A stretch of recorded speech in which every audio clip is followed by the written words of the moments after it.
Graph तक किया था हम लोगों ने, है ना। एक बार याद कर लें कि जैसे पी सॉल्यूशन,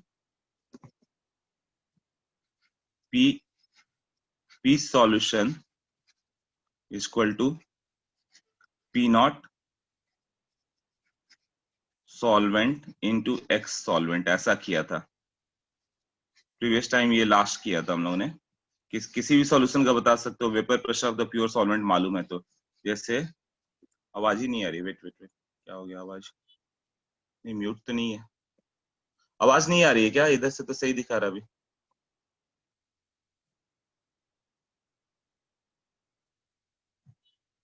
आ रही आ रही आ रही है, सबकी आवाज आ रही है, किसको नहीं आ रही थी?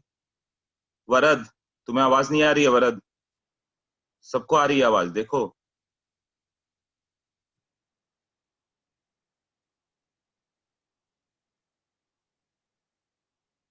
अपन को जरूरत से भी ज्यादा आवाज आ रही है, ऐसे कैसे है? अपन कान बज रहे हैं तुम्हारे हम।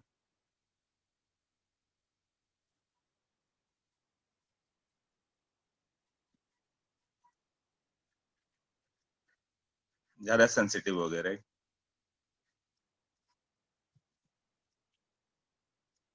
देखो, एक सॉल्यूशन ले लें, प्योर वाटर ले लेते हैं, उसके ऊपर वेपर प्रेशर 200 mmHg है।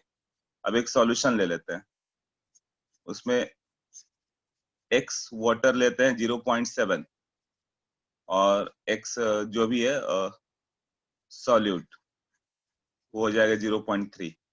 तो what will be the vapour pressure?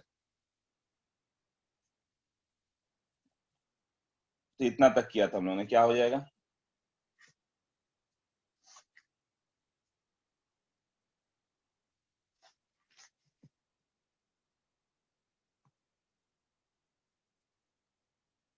सही है, सबका सही है। आंसर नहीं किया तुम लोगों ने, मालूम है, बट ये तो जो मन में सोचा वो भी सही है। P nought solvent into x solvent. हाँ, तो ये 200 इंटू 0.7, 140। होता क्या है कि ये इक्विलिब्रियम पे रहता है, तो पी नॉट सॉल्यूशन में कई जगह यहाँ पे सॉल्यूट आ गए, पार्टिकल। तो यहाँ पर इक्विलिब्रियम मेंटेन होगा ही नहीं। इक्विलिब्रियम कहाँ पे मेंटेन होगा? इस साइड। यहाँ से वाटर ऊपर गया, वेपर नीचे आया, वाटर वेपर में गया इधर, वेपर वापस वाटर में आया। बट यहाँ पर तो मेंटेन ही नहीं होगा ना, यहाँ से वाटर जा ही नहीं पाएगा, ना वेपर कंडेंस कर पाएगा, तो इतना पार्ट तो बेकार हो गया। तो अब 100% सरफेस एरिया नहीं मिल रहा है इक्विलिब्रियम के लिए। 100% सरफेस एरिया नहीं मिल रहा है। अब सरफेस एरिया कितना मिल रहा है?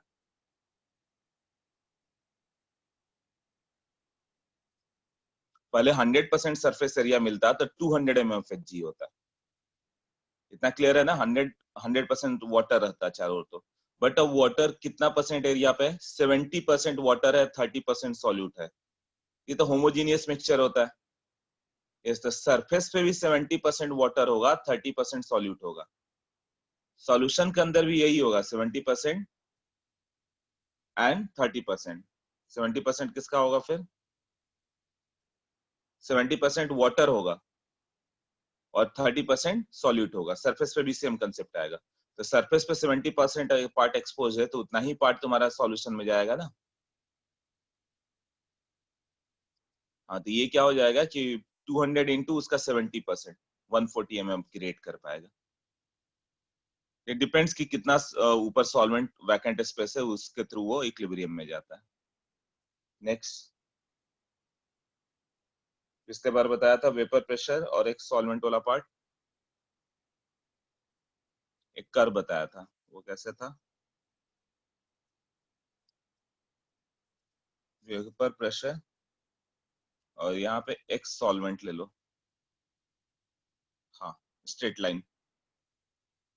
एक सॉल्वेंट की बात करें हम लोग,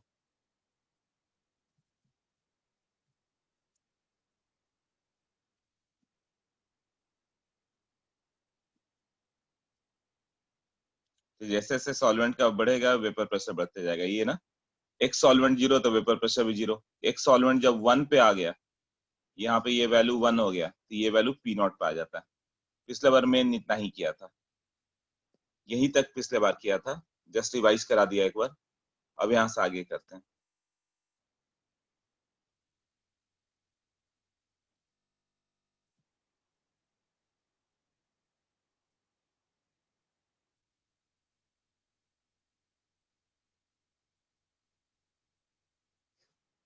ये किसके लिए था? Raoult's law for liquid solution having non volatile solute for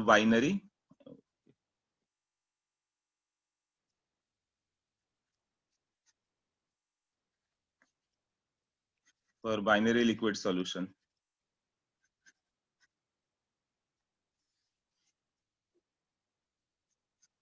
X solute plus X solvent equal to 1. Binary मतलब दो कंपोनेंट हो गया, सॉल्यूट सॉल्वेंट, तीन नहीं है. ये नहीं कि वाटर, अल्कोहल और ईथर तीन तीन नहीं है. हाँ, जनरली बाइनरी ही लोगे, एक सॉल्वेंट और एक सॉल्यूट. उससे ज्यादा भी जाए तो प्रॉब्लम नहीं आएगा, सबका मोल फ्रैक्शन जोड़ के 1 हो जाएगा. तो P solution equal to P nought solvent. यदि केवल P नॉट भी लिखे मतलब वो सॉल्वेंट का है, तो 1 माइनस एक्स सॉल्यूट लिख सकते हैं. P nought solvent into x solvent, x solvent को 1 माइनस एक्स सॉल्यूट लिखो, तो ये हो जाएगा P nought solvent minus P nought solvent और एक्स सॉल्यूट. तो X solute P nought solvent minus P nought solution by P nought solvent equal to X solute. एक formula derive कर रहे हैं हम लोग. ये हो गया. इसको P नॉट सॉल्वेंट क्यों लिखे? P नॉट ही लिखो.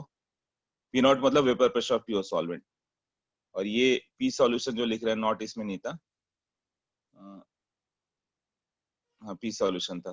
तो P सॉल्यूशन को केवल P लिखो, मतलब 200 था पहला वाला, दूसरा 140, ऐसे divided by P nought with respect to initial equal to X solute. यही बचेगा ना. अब ये हो गया N solute by N solute plus N solvent.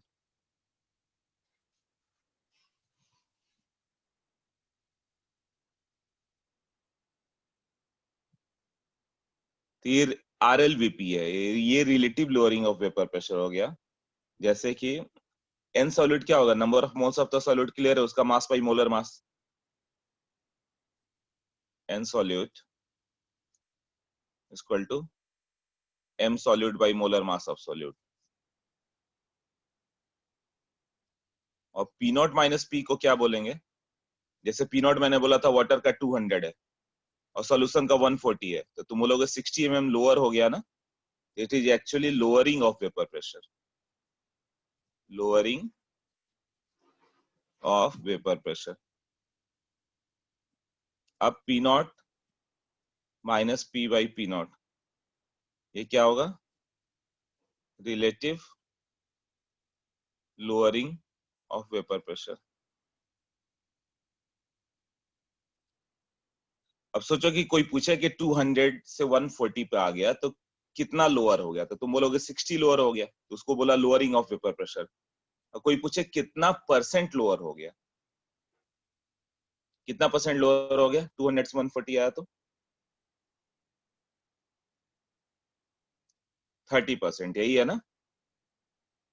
तो कोई यही पूछेगा ना कि कितना लोअर हुआ, मतलब 60 लोअर हुआ, तो उससे मालूम नहीं चल रहा कि कितना 60 मतलब 1000 के रेस्पेक्ट में 940 हो गया कि 800 के रेस्पेक्ट में लोअर हो गया कि 200 से 140 हो गया. इसलिए परसेंट चाहिए था. तो वो कैसे निकालते? Lowering by total. तो वही P not minus P 60 by 200. ये क्या हो गया? परसेंट लोअरिंग ना होके लोअरिंग इन द फ्रैक्शन हो गया ना. 200 माइनस 140, 60 डिवाइडेड बाई 200, ये कितना हो गया? 0.3. तो वही जो हो गया 0.3 will be equal to mole fraction. तो मोल फ्रैक्शन ऑफ सॉल्यूट मालूम चल जा रहा है ना.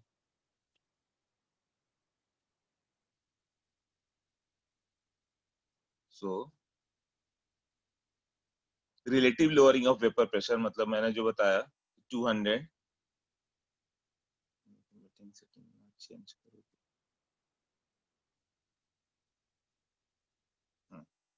Relative lowering of vapour pressure. बहुत तेज बारिश हो रही है, पता नहीं नेटवर्क का क्या होगा. It is extremely heavy dense cloud, मतलब यहाँ पर पड़ा हुआ है, बाहर दिख नहीं रहा है, और इतनी तेज बारिश. और चलो अच्छा है कि नेटवर्क है, जल्दी जल्दी पढ़ लेते हैं। पी नॉट माइनस पी, ये कितना होगा? P nought minus P by P nought equal to X solute, यही होगा ना? फॉर वेरी डाइल्यूट सॉल्यूशन, यदि सॉल्यूशन बहुत डाइल्यूट हो जाए ना, फॉर वेरी डाइल्यूट सॉल्यूशन मतलब N solute plus N solvent, इसको कितना लिखोगे? ऑलमोस्ट एन सॉल्वेंट, मतलब पूरा सॉल्वेंट ही है, पूरा वाटर का ही मोल हो गया, ऐसे ले लोगे। तो पी नॉट माइनस पी को बाई पी नॉट, यदि बहुत डाइल्यूट सोल्यूशन रहे तो सीधे एन सॉल्यूट ही ले लो, n solute by N solute को गैप कर दो, सॉरी एन सॉल्यूट को गैप कर दो, n n solute plus N solvent था ना, तो इससे ऑलमोस्ट एन सॉल्वेंट ले लो। एन सॉल्यूट मान लो 0.1 है तो उसका इंपॉर्टेंस ही नहीं है, 0.1 ही ले लो पूरा मोल फ्रैक्शन। मतलब कि आई मीन टू से कि एन सॉल्यूट 0.1 रहे, एन सॉल्वेंट कितना होगा? 99.9 होगा। एक्स सॉल्यूट कितना लोगे? 0.1, या इसको मान लो 100 ले लो, 0.1 बाई 100 प्लस 0.1, इसको ऑलमोस्ट 100 ही ले लो ना, 0.1 बाई 100, क्योंकि बहुत बिगर क्वांटिटी है, तो जो हो गया वैल्यू वही लेंगे। तो अप्रोक्सीमेशन क्या होगा कि सॉल्वेंट को ही मेन मान के चलते हैं। ठीक है, इतना क्लियर हो गया? अब एक क्वेश्चन है, vapour pressure of water at 100 degree centigrade. Normally pressure क्या होता है? 1 atm ना? कितना होगा vapour pressure of water at 100 degree centigrade? अरे वाह, तो जितनी तेज बारिश हुई, बाहर बादल आ गए, पूरा टावर फुल हो गया।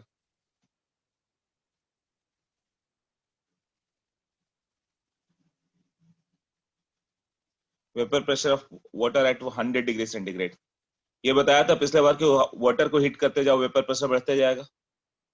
100 डिग्री पे बॉइलिंग स्टार्ट हो जाती है, वाटर 100 डिग्री पे बॉयल होता है ना, बॉयल होता है मतलब 100 डिग्री पे वेपर प्रेशर।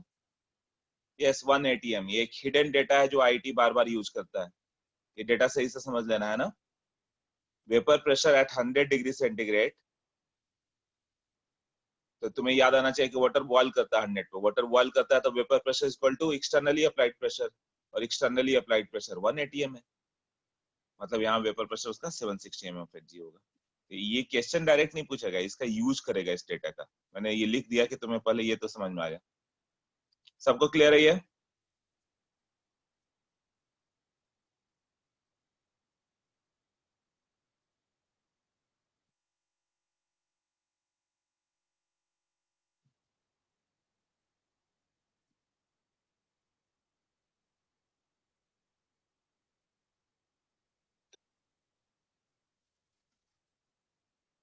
ओके, तो नेक्स्ट पे करें तुम लोग।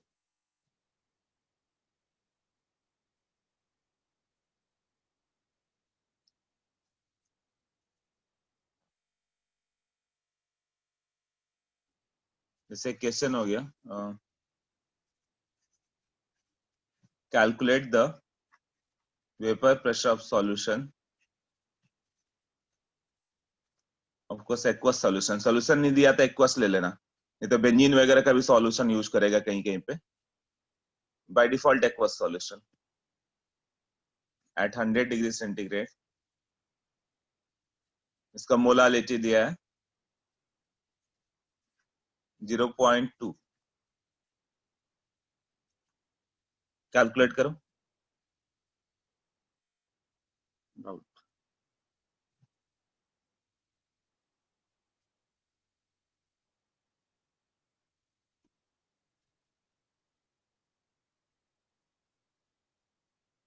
ये अनुराग, मेरे सामने वाली बिल्डिंग की छत उड़ गई। तुम पढ़ाई कर रहे हो कि सामने वाली बिल्डिंग की छत देख रहे हो? चलो ठीक है, सब नेचर को देख के पढ़ रहे हैं, क्या बात है।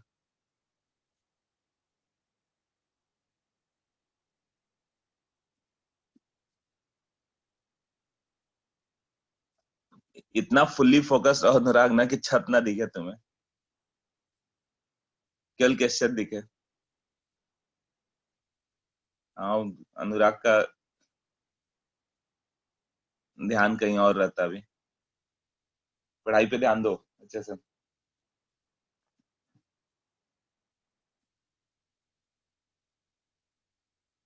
डॉक्टर राजेंद्र प्रसाद एक बार पढ़ रहे थे, वो तो स्ट्रीट लाइट के नीचे पढ़ते थे, तो वहां से एक बार रात गुजर गई, उन्हें मालूम ही नहीं चला, वो पढ़ने में बिजी थे।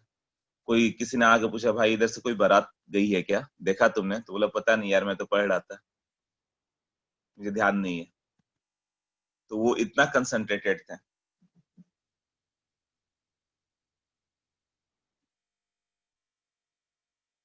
तो क्या समझ में आया अनुराग?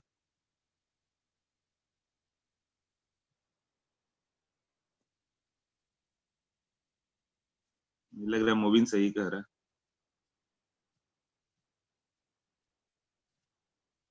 हाँ, डोंट बी डिस्ट्रैक्टेड, एकदम 100% फोकस इधर करो।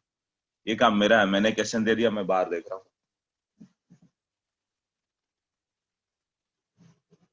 यार, बारिश हो रही है जबरदस्त। अरे मैं मजाक कर रहा था, सबका ध्यान जाएगा ही, कोई इतना राजेंद्र प्रसाद नहीं बना हुआ है, देखो आराम से। बताओ, calculate the vapour pressure of aqueous solution.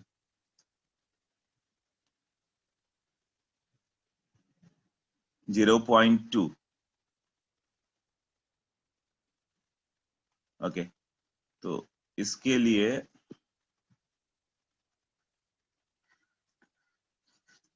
0.2 क्या एटीएम की बात कर रहे हो? पी नॉट कितना लेना है? 100 डिग्री पे प्योर वाटर लोगे तो हाँ 1 एटीएम, ठीक है। 1 ATM minus P by 1 equal to X solute. 0.2 कैसे लिया तुमने?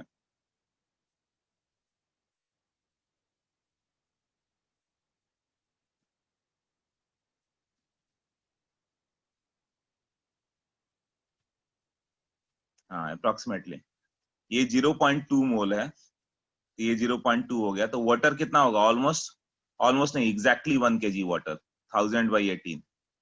ऐसे, इसका मतलब क्या होता है? 0.2 मोल solute is present in 1000 gram of water.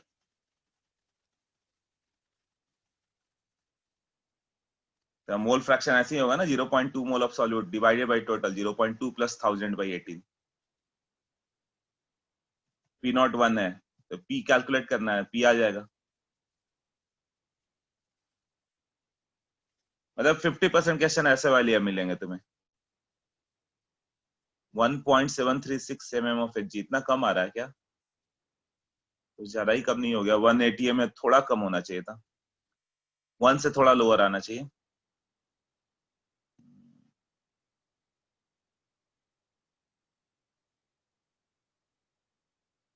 हाँ, 1 एटीएम से तो कम ही आएगा प्रेशर, थोड़ा सा कम होगा। ठीक है, तो हो जा रहा है ना रेस्ट कैलकुलेशन। नेक्स्ट, नेक्स्ट पे करें तो इसको आगे करते हैं, मतलब ऐसे ही क्वेश्चन रहेंगे, एक क्वेश्चन देके देखा हम लोगों ने, ऐसे रहता है। नेक्स्ट, अभी तक किया था हम लोगों ने P nought minus P by P nought. इसको लिख सकते हैं डाइल्यूट सॉल्यूशन के लिए N solute by N solvent, ये लिखा था अभी, फॉर वेरी डाइल्यूट सॉल्यूशन।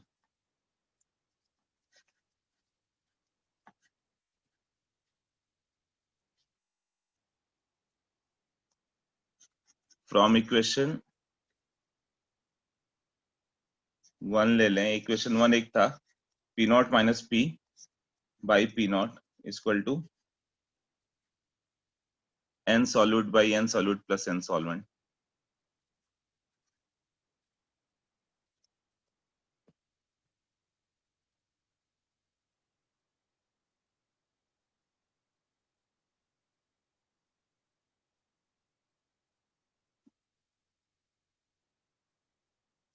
तो इसको उल्टा कर दे हम लोग, तो P nought by P nought minus P will be ये 1 plus N solvent by N solute, ऐसा कुछ आएगा ना? डाउट है? सॉल्वेंट हाँ स्पेसिफाई रहेगा, नहीं रहेगा ना तो तुम उसे वाटर ले लेना। सॉल्वेंट स्पेसिफाई नहीं रहे तो वो एक्वस सॉल्यूशन ले लेंगे, वैसे लिखा रहता है, नहीं तो बेंजीन भी कहीं क्वेश्चन में आता है, कहीं CCl4 भी रहता है। तो ये यहाँ तक हो गया। तो P0 माइनस P कर दें बाय P0 माइनस P, तो ये हो जाएगा n solvent n solute by n solvent.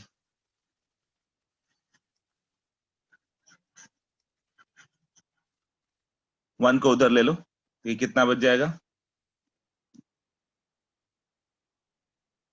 P0 minus P by P equal to n solute by n solvent, और n सॉल्वेंट को लिख दो mass of solvent into mass of solvent.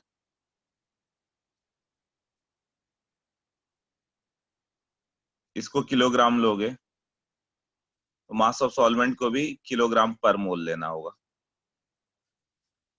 जैसे water हो गया तो मास ऑफ सॉल्वेंट एक मोल का कितना किलोग्राम हो गया, मास ऑफ सॉल्वेंट किलोग्राम लोगे तो मोलर मास भी किलोग्राम में लेना होगा। तो 18 ग्राम ना लेके 18/1000 की बात करें हम लोग, 0.018 ग्राम किलोग्राम पर मोल।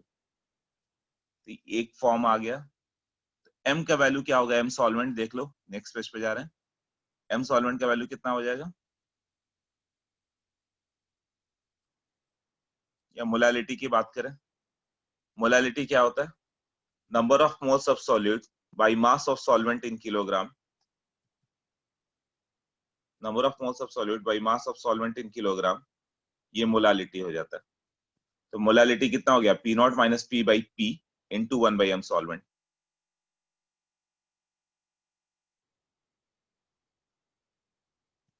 सेकंड लास्ट, वन को लेफ्ट साइड में ले गए, वन को लेफ्ट में ले जाओगे तो क्या होगा, -1 हो गया। अच्छा हाँ, वो सेकंड लास्ट से ऊपर वाले में थोड़ा सा रॉन्ग हुआ है, लास्ट रिजल्ट सही है। यहाँ पे एक पॉइंट रॉन्ग हो गया,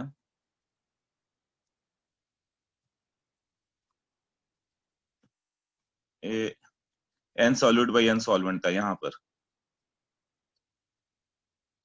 जब उल्टा करोगे,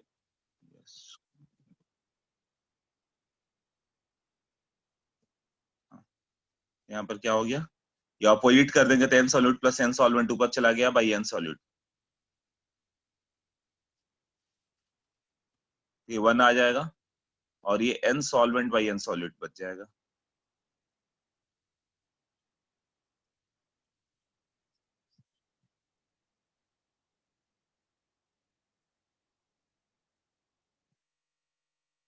हाँ करेक्ट है।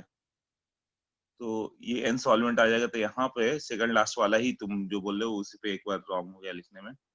यहाँ पे क्या बच जाएगा, ये स्टेप, ये एक्चुअली क्या है, ये वाला part, N solvent by N solute.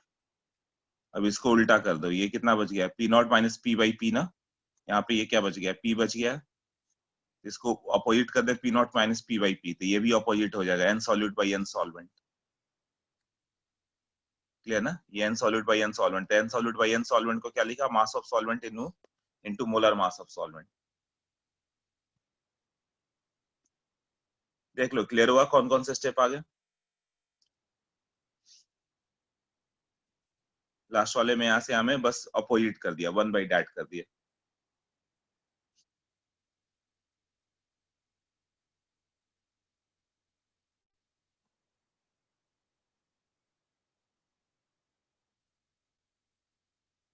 तो N solute by M solvent in kilogram, इसको क्या बोलते हैं, number of moles of solute by mass of solvent in kilogram, जो लास्ट में डिफाइन किया, रेड से सर्कल किया, ये मोलालिटी है। मॉलिक्यूलर मास, एन सॉल्वेंट को क्या लिखोगे, mass of solvent by molar mass of solvent, but दोनों को किलोग्राम में रख दिया। Small m of solvent mass of solvent है, in kilogram by capital M solvent मतलब molecular mass of solvent in kilogram. Clear सबको?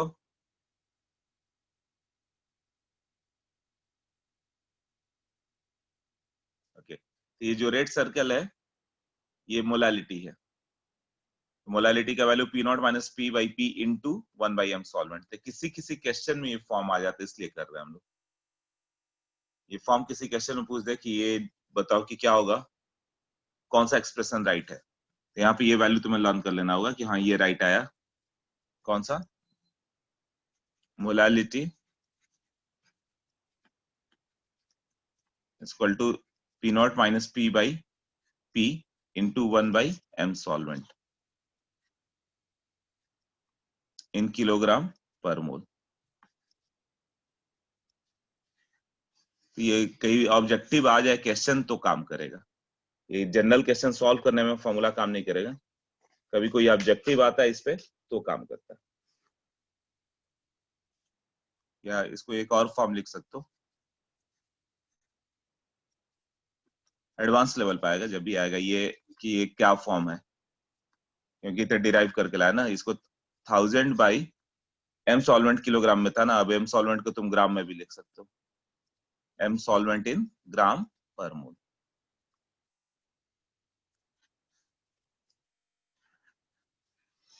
रिजल्ट आ गया तुम लोग का क्या?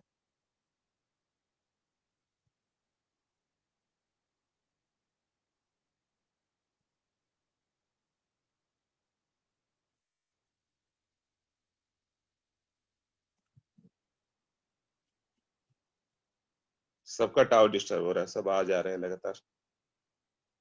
मेरा ठीक है, चलो।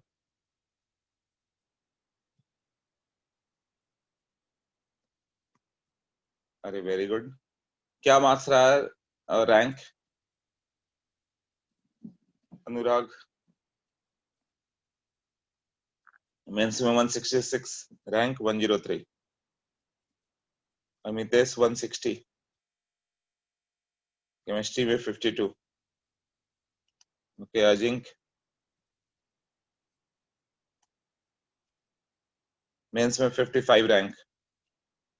वेदांत 17, 22 17 का बहुत सही नाता है तुम्हारा वेदांत।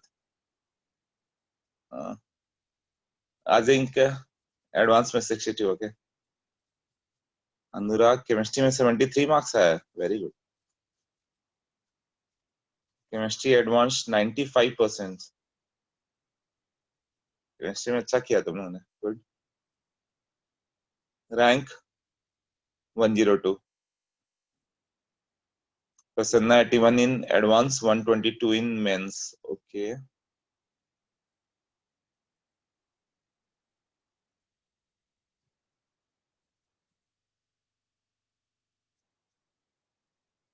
केमिस्ट्री में रैंक और लोगों से अच्छा गया ना पहले से?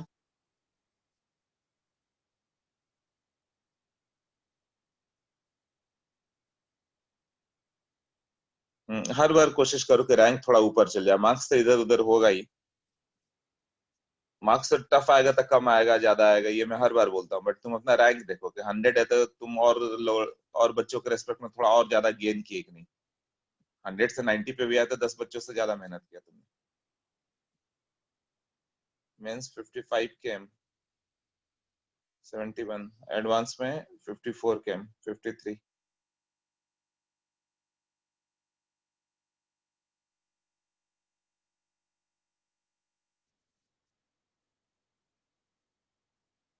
केम में 71 मार्क्स आया था दर्शन तुम्हारा, नहीं 55 आया था।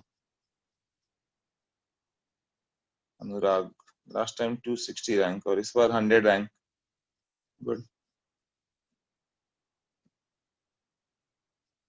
134 एंड 64 ना, यस।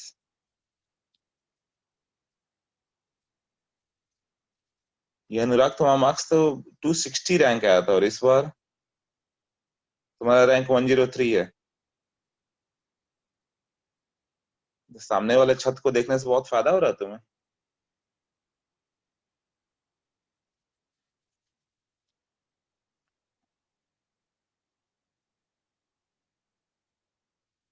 Anuj 134 and 64। केमिस्ट्री में 61। ओके।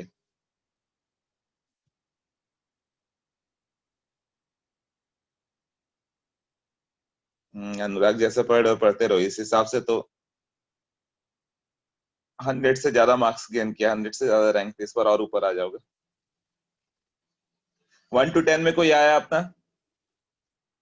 हाईएस्ट वेदांत तुम्हारा है कि वो?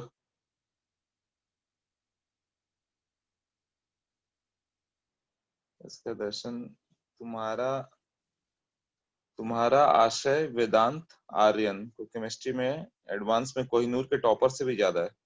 अरे क्या बात है, केमिस्ट्री में सबसे आगे तुम लोग। आशय वेदांत आर्यन दर्शन इसका भी होगा तो वेदांत, हाँ वेदांत का तो है। गुड। केमिस्ट्री में अच्छा मेहनत किया तुम लोगों ने।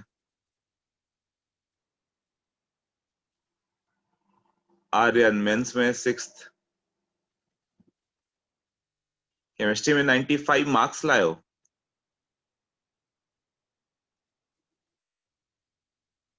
कोहिनूर के टॉपर का कितना मार्क्स है कि तुम लोग का ज्यादा है?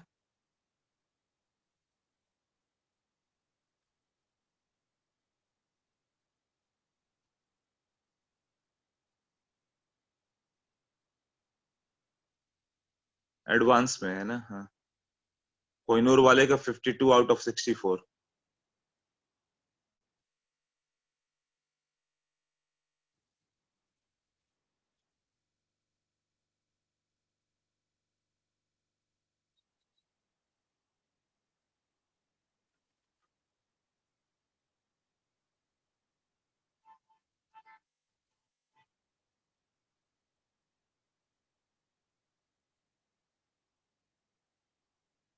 ओके।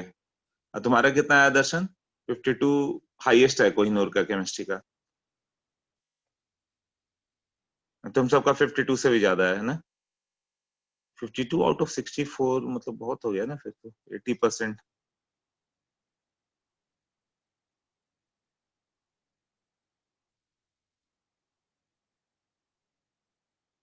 प्रसन्ना 48, कोहिनूर के बराबर तुम लोग मार्क्स लेकर आए हो। कोहिनूर टॉपर 52 है, तुम लोग Prasanna 48, almost there.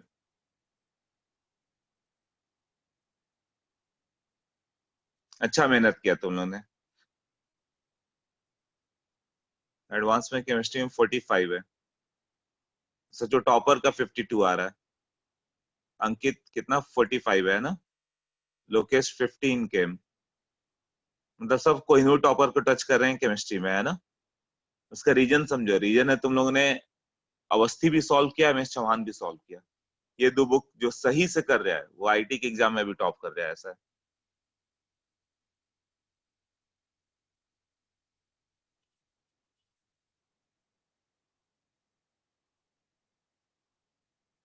Pranav chemistry में एडवांस में 46। वाह क्या बात है।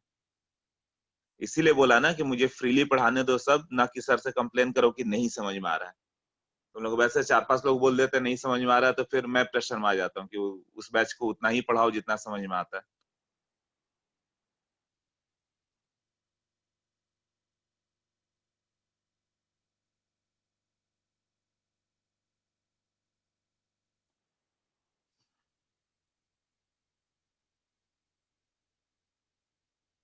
कौशल कहाँ रह गया कौशल?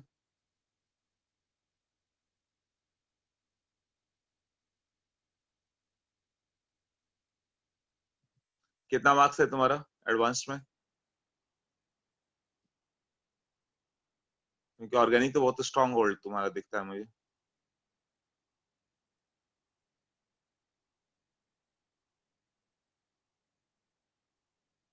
एडवांस में कितना है कौशल केमिस्ट्री में?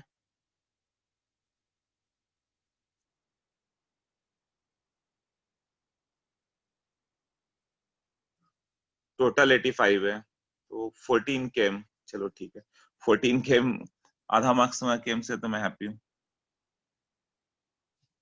पर्टिकुलरली जब वो लोग का 52 आ रहा है टॉपर का, तो 40 तो बहुत हो गया, टॉपर के आसपास ही मार्क्स है। वही कोहिनूर बैच जो 1 to 100 रैंक लाते हैं उनका।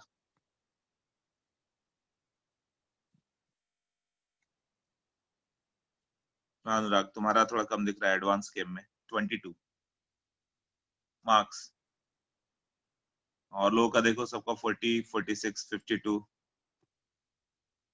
45, 48। एडवांस गेम में अजिंक्य 40, वेदांत 60 लाए हो तुम, क्या बात है, 60 मार्क्स आउट ऑफ 64। तो लगता है तुमसे मुझे कोचिंग पढ़ना पड़ेगा।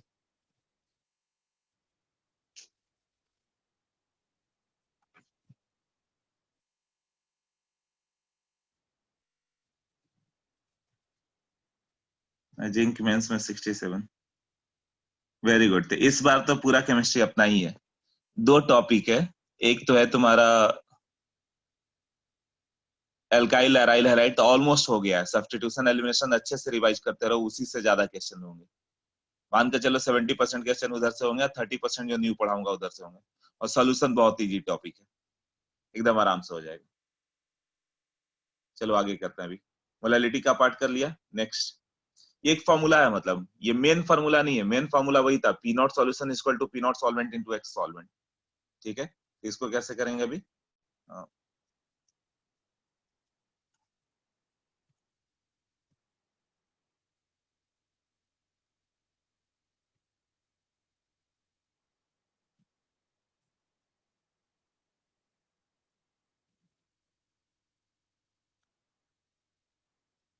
व्हेन वी ऐड, कहां पे चला गया,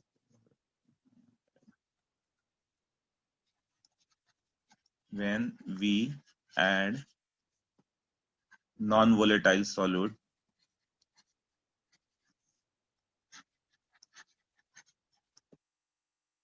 in liquid solvent, liquid solvent में नॉन वोलेटाइल सॉल्यूट ऐड करोगे तो क्या होगा, vapour pressure of solution decreases, vapour pressure of solution decrease हो गया। होता क्या है, rate of evaporation, rate of evaporation, उसको सरफेस एरिया पूरा मिला ही नहीं, डिक्रीजेस, बिकॉज यही मैंने बोला, surface area available for evaporation, surface area available for evaporation decreases, यही है ना। एंड रेट ऑफ कंडेंसेशन, वो भी स्लोली डिक्रीज हो जाएगा। क्यों, उसको भी सरफेस एरिया पूरा मिला नहीं वापस आने के लिए। तो ये सिस्टम क्या करता है, ये सब लिखा रहेगा नोट्स में, लिखना मत। अटेन, अभी मैं भेज ही दूंगा, attain new equilibrium with lower vapour pressure, new equilibrium with lower vapour pressure.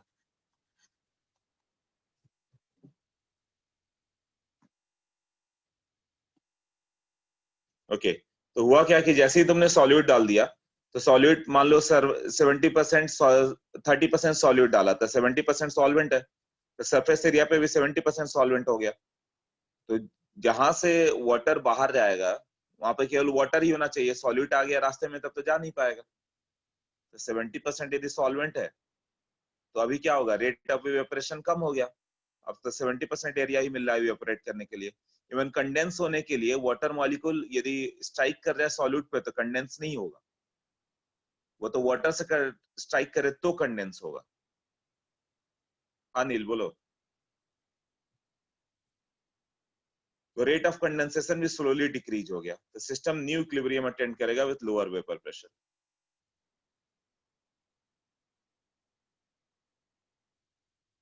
हाँ बीच में मॉलिक्यूल आते हैं, H2O को अट्रैक्ट करता है ना, तो सॉल्यूट पे तुम्हारा कंडेंसेशन नहीं माना जाएगा, या वहां पर सॉल्यूट बीच में आ गया तो वहां से वाटर बाहर नहीं जाएगा। तो न्यू इक्विलिब्रियम आएगा वो 70% एरिया के थ्रू ही होगा, तो उसका वेपर प्रेशर डिक्रीज हो जाता है।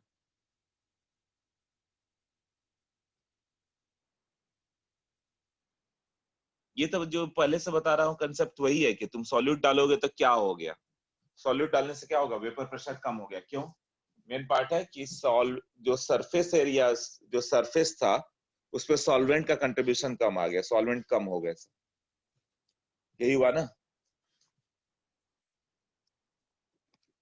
जो वेपर प्रेशर होगा,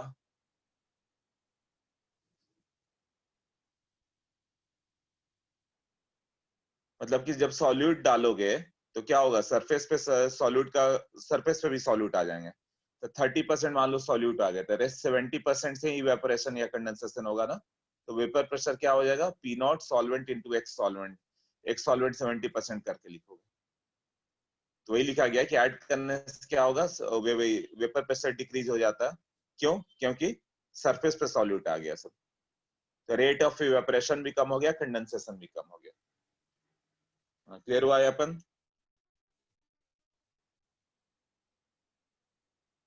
एक ही तो formula, P nought solvent into x solvent, और क्या करना है। मतलब पी नॉट मतलब 100% रहता तो क्या होता है, इंटू एक्स सॉल्वेंट, इससे कम हो जा रहा है ना।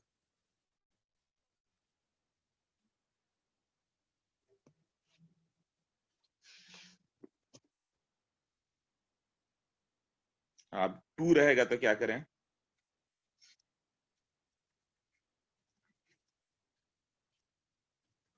लिक्विड सॉल्यूशन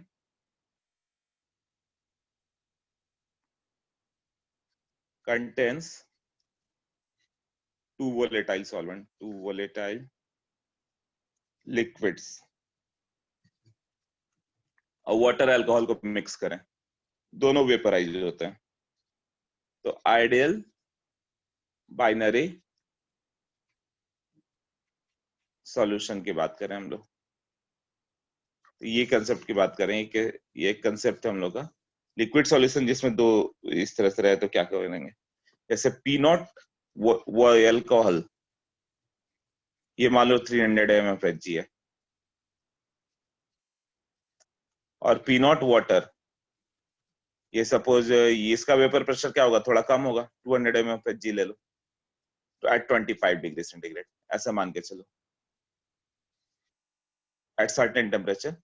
अब तुम दोनों को मिक्स कर दो, ऐसे मिक्स करो कि एक C2H5OH कुछ 0.4 हो जाए, तो what will be the total vapour pressure, vapour pressure of the solution, मतलब यहाँ पे रख दो, दोनों को मिक्स कर दिया गया, क्या आएगा।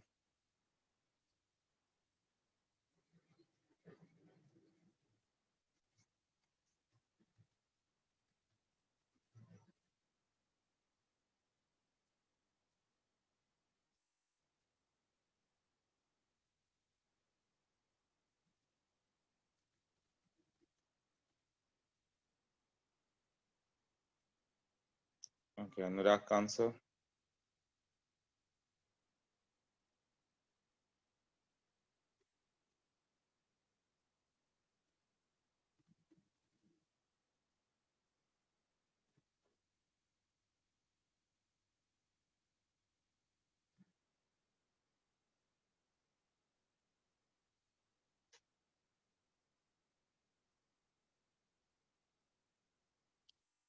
240 आ रहा है, राइट।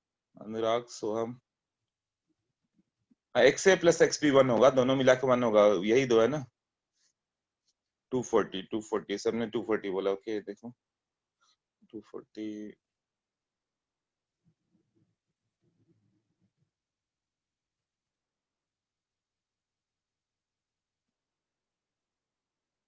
हाँ 240 होगा,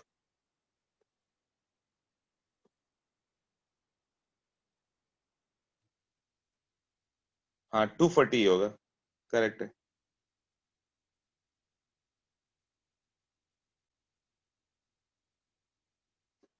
अब ये मान लो कि C2H5OH की बात करें, ये क्रॉस वाला C2H5OH है, तब ये C2H5 कितने क्रॉस वाले के साथ इक्विलिब्रियम में आएगा, जितना इसको सरफेस एरिया मिल रहा है, तो सरफेस एरिया, इसको C2H5 को X से लिखा मैंने, 40% of the surface area alcohol का है, तो अल्कोहल अपना जितना वेपर प्रेशर मेंटेन कर रहा था 40% ही आ पाएगा, क्योंकि उसको 40% ही एरिया मिला, वहीं से वो अप और डाउन जाएगा ना, उसी से इवेपोरेट होगा और कंडेंस होगा। तो 300 का 40%, यदि 100% अल्कोहल है तो चारों ओर अल्कोहल ही अल्कोहल है, तो 300 mfHg आ जाता। वाटर को 100% रखो किसी बॉटल में तो 200 mFHG आ रहा है, बट जैसे ही मिक्स किया अल्कोहल कितना है 300 mFHG, और XC2H5 कितना हो गया 0.4, मतलब 40% ही एरिया मिल रहा है उसे, तो 300 का 40% मतलब 120 mFHG अल्कोहल का प्रेशर आ गया। और वाटर कितना हो गया 200 mFHG था, बट इसको सरफेस एरिया कितना मिला 60% ना, तो इसको मिल जाएगा 60%। इसको ये जो एरिया मिला 60%, और ये जो x को मिला ये 40%, इसका जो वेपर प्रेशर आएगा 300 का 40%, मतलब 300 बाई 40 इंटू 100 यूनिटरी मेथड, और ये 200 इंटू इसको 60% मिला ना, तो ये आ जाएगा 240, मतलब 300 का 40% और 200 का 60%। हाँ, सरफेस एरिया 100% मान लो, तो तुम्हें बताना है कितना परसेंट एरिया ऑक्युपाइड है। एरिया मॉलिक्यूल के टर्म में ही ऑक्युपाई होगा ना, 5 मॉलिक्यूल का 5 मॉलिक्यूल ए का 5 मॉलिक्यूल बी का, तो दोनों 50-50 ऑक्युपाई कर रहे हैं। 4 मॉलिक्यूल ए का 6 मॉलिक्यूल बी का, मतलब 40% ए तो 60% बी। उसी तरह 4 मोल और 6 मोल मतलब 40% ए और 60% बी, या मोल फ्रैक्शन दिया रहा है 0.4 0.6, तो उतना ही परसेंट ऑक्युपाई किया ना। यहाँ पे भी ग्लूकोज कितना आ गया, हाँ उतना चलेगा, सॉलिड का साइज अलग अलग होगा बट उतना भी नहीं होता, सब एंगस्ट्रॉम के लेवल पे ही होता है, और एक मॉलिक्यूल और दूसरे मॉलिक्यूल के बीच गैप इतना बड़ा रहता है कि 1 एंगस्ट्रॉम मैटर ही नहीं करता साइज। वैंडरवाल रेडियस याद है ना, उसके रेस्पेक्ट में साइज कितना बड़ा हो जाता है एटॉमिक रेडियस के रेस्पेक्ट में। तो यदि कोई 100 एंगस्ट्रॉम का है, मतलब 100 तो नहीं होगा, 1 एंगस्ट्रॉम के आसपास, कोई 1.2 एंगस्ट्रॉम है, कोई 3 एंगस्ट्रॉम, इतना ही है ना, बट गैप ही उसके बीच में बहुत बड़ा बड़ा होता है, तो वो नेग्लेक्ट हो जाता है जो तुम बोल लो। हाँ, मतलब साइज दोनों का थोड़ा बहुत इरेजर भी रहे तो उससे फर्क ही नहीं पड़ता, कोई बड़ा मॉलिक्यूल कोई छोटा मॉलिक्यूल, दोनों के बीच गैप इतना बड़ा है ना, वो सब नेग्लेक्ट हो जाता है, तो सबको एक जैसा मान लेते हो। इसको तुम ऐसे लिख सकते हो क्या, पी नॉट ए एक्स से plus P not B X B,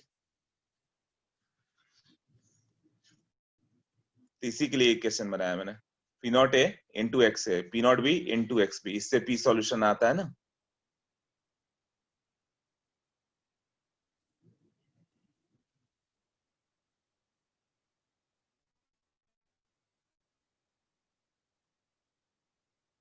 clear हुआ कैसे? तो ये एक फॉर्मूला हो जाएगा, इससे हम लोग का कोई भी क्वेश्चन होगा फिर। तो पार्शियल प्रेशर ऑफ ए कितना हो गया, कोई पूछे ए का अपना प्रेशर क्या है, यहाँ पे जो अल्कोहल बन गया ऊपर में उसका अपना प्रेशर कितना होगा, यहाँ पे PCH2H5OH, मतलब अल्कोहल का वेपर जो बन गया, तो ये आ गया 120 mm ऑफ Hg, और वाटर का भी कितना होगा 120 mm ऑफ Hg। कोई पूछे कि मोल फ्रैक्शन ऑफ वाटर क्या होगा इन वेपर, तब तो पार्शियल प्रेशर से निकालोगे ना, दोनों गैस 120 है, मतलब दोनों का मोल फ्रैक्शन भी मोल भी सेम होगा, तो वेपर फेज में मोल फ्रैक्शन दोनों का Dalton law of partial pressure से करेंगे, कैसे नेक्स्ट पे देखते हैं।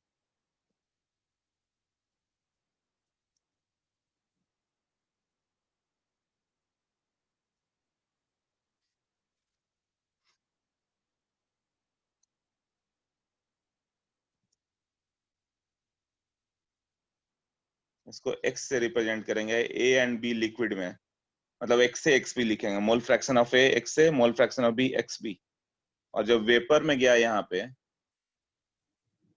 ये जो वेपर बन गया a एंड b, इसे लिखेंगे YA और YB, और ये P सॉल्यूशन लिखेंगे, तो YA x and x b क्या रिप्रेजेंट करेंगे हम लोग, आगे के लिए हर जगह यही होगा x और x b, मतलब मोल fraction of a and b respectively in liquid solution, mole fraction of A or B in liquid solution। And YA and YB क्या होगा? मोल fraction of A and B respectively in vapor state.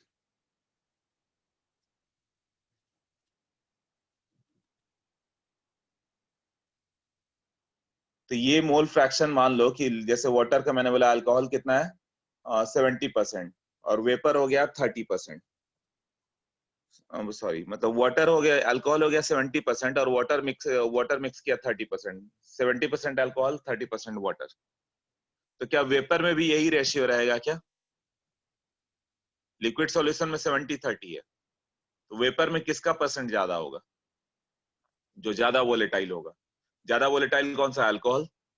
तो alcohol यहाँ पे 70-30 था, तो 23 से बाहर गया, तो उसका वेपर प्रेशर वहां पे बढ़ेगा, प्रेशर मोर मॉलिक्यूल इवेपोरेट होंगे। तो जो वेपर कंडीशन में देखोगे तो 80% अल्कोहल और जो वाटर बच गया 20% बच गया, या अल्कोहल 90% तो 10% हो गया। मतलब जो मोर वोलेटाइल कंपोनेंट होगा उसका मोल फ्रैक्शन वेपर में इंक्रीज हो जाएगा। इवन तुम 50% अल्कोहल एंड 50% वाटर डाल दो, अब छोड़ दो, थोड़े समय के बाद आओगे तो जो वेपर होगा, क्या वाटर और अल्कोहल दोनों 50-50% होंगे क्या? नहीं, वेपर में जो मोर वोलेटाइल कंपोनेंट है उसका परसेंट बढ़ जाएगा। मोर वोलेटाइल अल्कोहल है, तो तुम देखोगे अल्कोहल के मॉलिक्यूल ज्यादा आए हैं वेपर में, वाटर के मॉलिक्यूल कम आए हैं। तो ये हो जाएगा मोल फ्रैक्शन y क्या हो गया? Mole fraction of A and B in vapour state. और XA-XB क्या? मोल फ्रैक्शन इन लिक्विड स्टेट। और दोनों सिंस मिलके बाइनरी सॉल्यूशन बन रहे हैं, तो XA प्लस XB यहाँ पे 1 होगा और YA प्लस YB भी मिलके 1 होगा, ऐसे। और P नॉट और P not A and P not B, ये क्या होगा? Vapour pressure of pure liquid, vapour pressure of pure liquid of A and B respectively.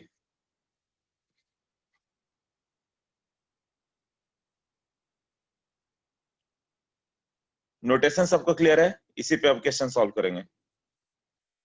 किसको P नॉट A लिखना है, किसको XA, किसको XB?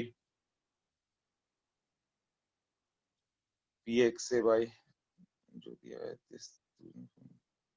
हाँ, दो प्योर लिक्विड हो गया, जैसे वाटर अल्कोहल। इससे पहले जो केस मैंने बताया था ना कि वाटर में नॉन वोलेटाइल सॉल्यूट डाल दिया गया, जैसे ग्लूकोज डाल दो, सुक्रोज डाल दो, यूरिया डाल दो, या फिर सॉल्ट डाल दो, NaCl डाल दो। तो ये सब पुट करोगे तो क्या होगा? वो वोलेटाइल नहीं होगा, तो केवल वाटर ही बाहर था, जा रहा था ना। वाटर 200 mFHg था। अब सोचो वाटर का सॉल्यूशन 200 mFHg है ना। अब उसमें जैसे ही सॉल्यूट तुमने डाल दिया नॉन वोलेटाइल, तो सरफेस पे आ गया, इवेपोरेट भी नहीं होता वो। NaCl सरफेस पे भी आ जाएगा, सॉल्यूशन में बल्क में भी चला गया, चारों ओर मिक्स हो गया। दोनों के आते हैं, वोलेटाइल नॉन वोलेटाइल, मतलब पूरे वेपर प्रेशर से आते हैं। तब क्या हो गया कि नॉन वोलेटाइल हो गया, तो 200 mFHg प्योर का था, तब उससे भी कम हो गया। हाँ, बट उसमें अल्कोहल डाल दोगे तो क्या होगा? यदि वाटर है ऊपर से अल्कोहल डाल दो तो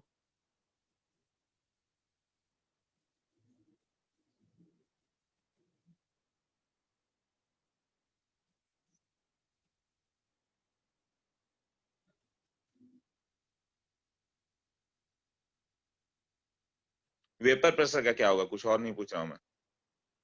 वाटर है, अल्कोहल ऊपर से डाल दिया, तो वेपर प्रेशर पहले से बढ़ेगा कि घटेगा? वाटर था, अल्कोहल डाल दो, वाटर का सॉल्यूशन है, वाटर था, उसमें अल्कोहल मिक्स कर दो, तो वेपर प्रेशर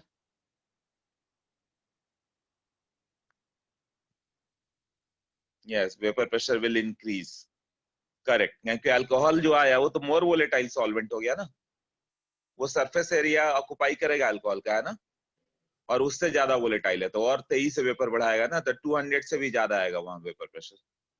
मान लो कि वाटर का 200 mFHg है और अल्कोहल का 300, तो वेपर प्रेशर बिटवीन 200 to 300 आएगा। 100% वाटर मतलब 200 mm, 100% अल्कोहल मतलब 300, और दोनों को मिक्स करोगे तो मोल फ्रैक्शन पे बिटवीन 200 to 300। यस, क्लियर हो गया सबको ये? ओके, इसका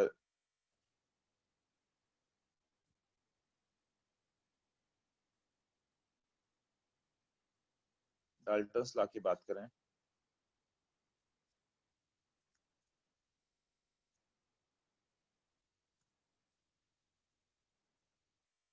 total vapour pressure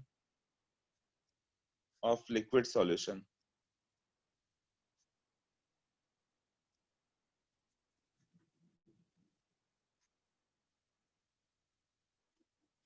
partial vapour pressure of A plus partial vapour pressure of B, दोनों के अपना अपना वेपर आएगा, दोनों का वेपर प्रेशर मिला के टोटल पी आ गया, वो हो जाएगा पी ए प्लस पीबी।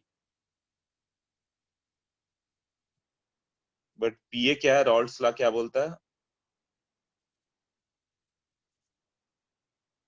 उसने बताया था कि उसका पीए जो होगा P not A into X A और PB will be P not B X B.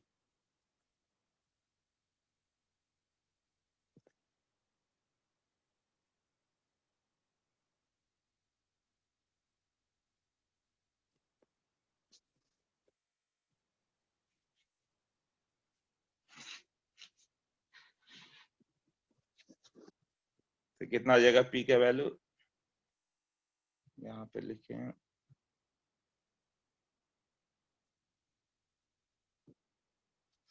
so P will be P naught A x A plus P naught B x B।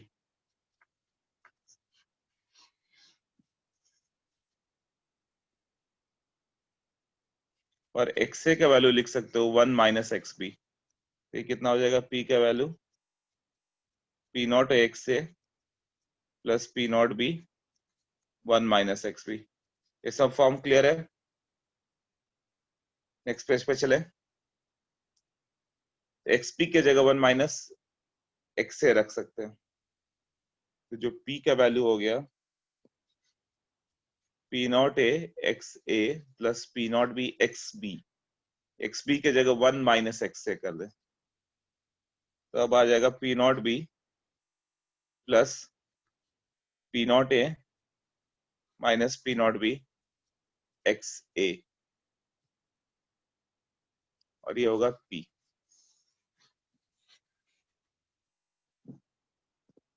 P equal to P not B plus ऐसे। इस पे question कैसे आता है, ये question बार बार आता रहता है कि P सॉल्यूशन दिया है कि 150 प्लस 40 एक्स ए है, तो what is the value of P not a, what is the value of P naught B.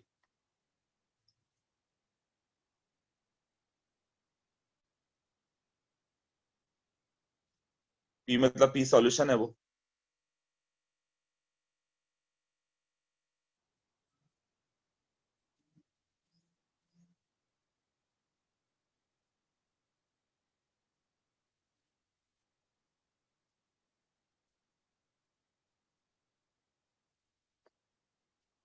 One fifty. Yes, तो इस इक्वेशन से इक्वेट करके भी कर सकते हो, ये आइदर कैसा होगा, ये क्वेश्चन आएगा ही आएगा, तो P नॉट बी कितना आ जाएगा, इक्वेट करोगे तो 150 और P naught B minus P not a वो 40 हो गया। तो पहले तो एग्जाम में वो फॉर्म लिखोगे, याद करोगे, तब होगा ना। और डायरेक्टली एक शॉर्टकट क्या कर सकते हो तुम, when x is equal to 1, मतलब 100% क्या है a ना, तो जो p होगा वो क्या होगा p not a, x a का वैल्यू 1 कर दो, मतलब केवल a ही है, तो x a का वैल्यू 1 करोगे तो p 190 आ गया, मतलब वो p नॉट a हो गया। x a का वैल्यू 0, मतलब a है ही नहीं, तो 100% b है ना, एक्चुअली p किसको रिप्रेजेंट कर रहा है, p नॉट b को, x a का वैल्यू 0 पुट करोगे तो क्या होगा 150 आ जाएगा, तो p नॉट b हो गया ना। मतलब तुम्हें इस इक्वेशन को देखते बता दोगे कैसे, x से 0 पुट कर दो, x से 0 पुट कर दोगे मतलब a गायब हो गया, जो है b है, तो 150 बच गया, और x का वैल्यू 1 कर दो मतलब a ही a है, तो 150 प्लस 40 1 190 आया ना, 190 लिखा था, हाँ ठीक है। क्लियर हुआ ये कैसे किया, तो ऐसा नहीं कि ऊपर वाला इक्वेशन लिख के डिराइव करो और तब वहां से सॉल्व करें, डायरेक्टली कर सकते हो।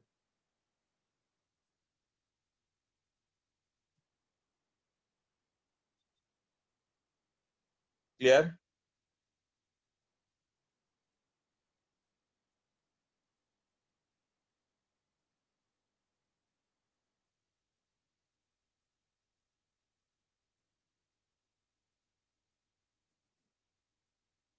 आवाज डिस्टर्ब हो रहा है अभी क्या? देख लो। सबने आंसर कर दिया था 150-90। ओके,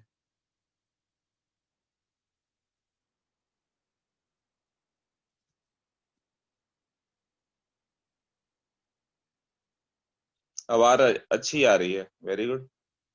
विपुल का टावर डिस्टर्ब है तब उस साइड का देखो। क्लियर है आवाज? ओके ठीक है, हम नेक्स्ट करें। हाँ विपुल, तुम तो गांव में जाके बैठे हो।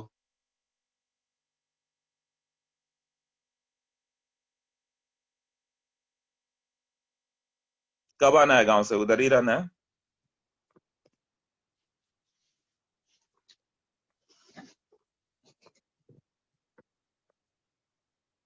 अभी नहीं पता, अभी उधर ही रुक के रहा होगा, है ना। वैसे मुंबई की कंडीशन सुधर रही है, केसेस कम आ रहे हैं। मतलब 15 मई के आसपास देखो तुम, तो 1,500 केस पर डे आ रहे थे, जो 7 दिन के अंदर फिर से डबल होके 3,000 पे आ गए थे। अब 3,000 से वापस ये कम हो रहे हैं अब। 2,200, 2,500 रिकवरी रेट उस समय आ रही थी, रोज 500 लोग डिस्चार्ज हो रहे थे, अभी 1,200 डिस्चार्ज हो रहे हैं। इवन मुंबई का कंडीशन नेशनल एवरेज से 3-4 दिन से लगातार कम हो रहा है।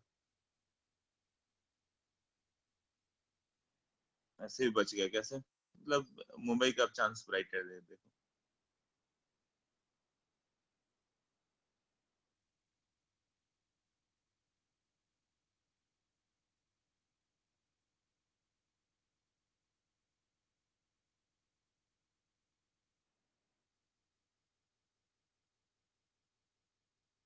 हाँ, रिकवरी रेट बढ़ते जा रही है, सही है अपना। और लिथल भी कम पड़ते जा रहा है कोरोना।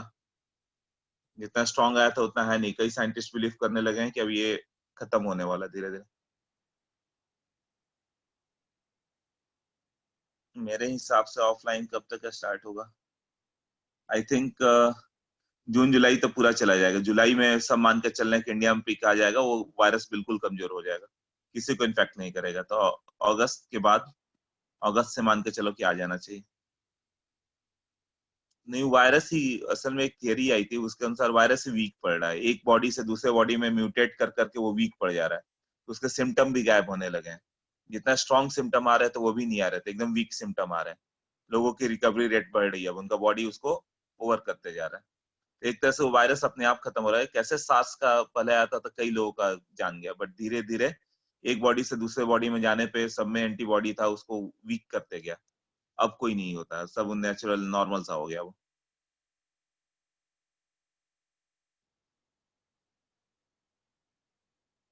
अब जैसा रिपोर्ट आ रहा है उसके अनुसार अगस्त में भी खुल सकता है, कि वायरस वीक पड़ते जा रहा है। इटली ने बोला, अब इंडिया के साइंटिस्ट ने भी मान लिया, डब्ल्यूएचओ ने बोला नहीं है ऐसा, मगर मान के चल रहे हैं सब कि नहीं, कम पड़ रहा है, सिम्टम वीक होते जा रहा है और लोग आराम से ठीक हो रहे हैं। इवन दिल्ली गवर्नमेंट तक बोली है कि अब तो घर पे भी रह के ठीक हो सकते हो।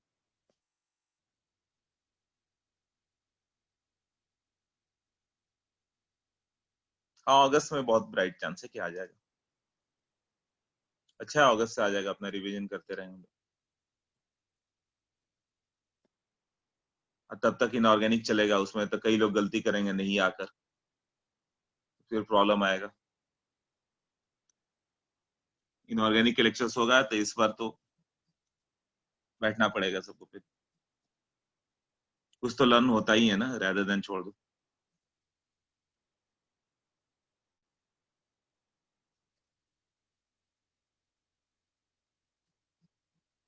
हाँ, रिवीजन बच जाएंगे, अगस्त सितंबर, सितंबर में ओवर हो जाएगा सिलेबस। इनऑर्गेनिक चलते रहेगा, मेन पोर्शन तो हो गया ना, ऐसा है। और इनऑर्गेनिक कैसा है कि एनसीईआरटी पढ़ लो, तुम्हें जेई मेंस का एक एक क्वेश्चन हो जाएगा। मतलब कोई भी एक सिंगल क्वेश्चन नहीं होगा जो बोलोगे कि एक क्वेश्चन बाहर से आ गया था एनसीईआरटी से, नहीं हो सकता। 100% उससे आएगा। मगर सब करने वाले नहीं होते हैं, बहुत कम लोग ही एनसीईआरटी लर्न कर पाते हैं, यही याद रखना। केवल सिद्धेश था वहां पे पूरे लीडर बैच में जिसको एनसीईआरटी अच्छे से लर्न था, उसने 100% क्वेश्चन किए भी थे केमिस्ट्री में। दास को भी याद था, वो लीडर बैच में और ये एंथ्यूज बैच में, बाकी लोग आउट में थे, कुछ याद आ रहा था कुछ नहीं था। ये तुम लोग का काम है कि रोज 2 पेज लर्न करो, ज्यादा नहीं है, बट जिसने बार बार करके लर्न कर लिया ना उसका सब हो जाएगा। हाँ, inorganic half an hour daily दो, वो सीधे तुम्हारा रैंक बहुत इंप्रूव कर देगा। जो परसेंटाइल 96 97 बंदा है वो सीधे 99.5 99.7 ऐसे दिखेगा, उन लोग टाइप। ये तो इनऑर्गेनिक का ही डिफरेंस पड़ जाएगा। हाँ, सबसे नहीं होता, ये ध्यान रखो, बहुत कम लोग कर पाते हैं। हाँ, रोज आधे घंटे करोगे तो हो जाएगा। इनऑर्गेनिक अभी से आधे घंटे डेली करना। एस ब्लॉक पी ब्लॉक रोज 2 2 पेज याद करो, रोज 2 2 पेज लर्न हो जाएगा। वो सब भी आ जाएगा, बहुत टाइम है अपने पास। चलो आगे करते हैं फिल्म।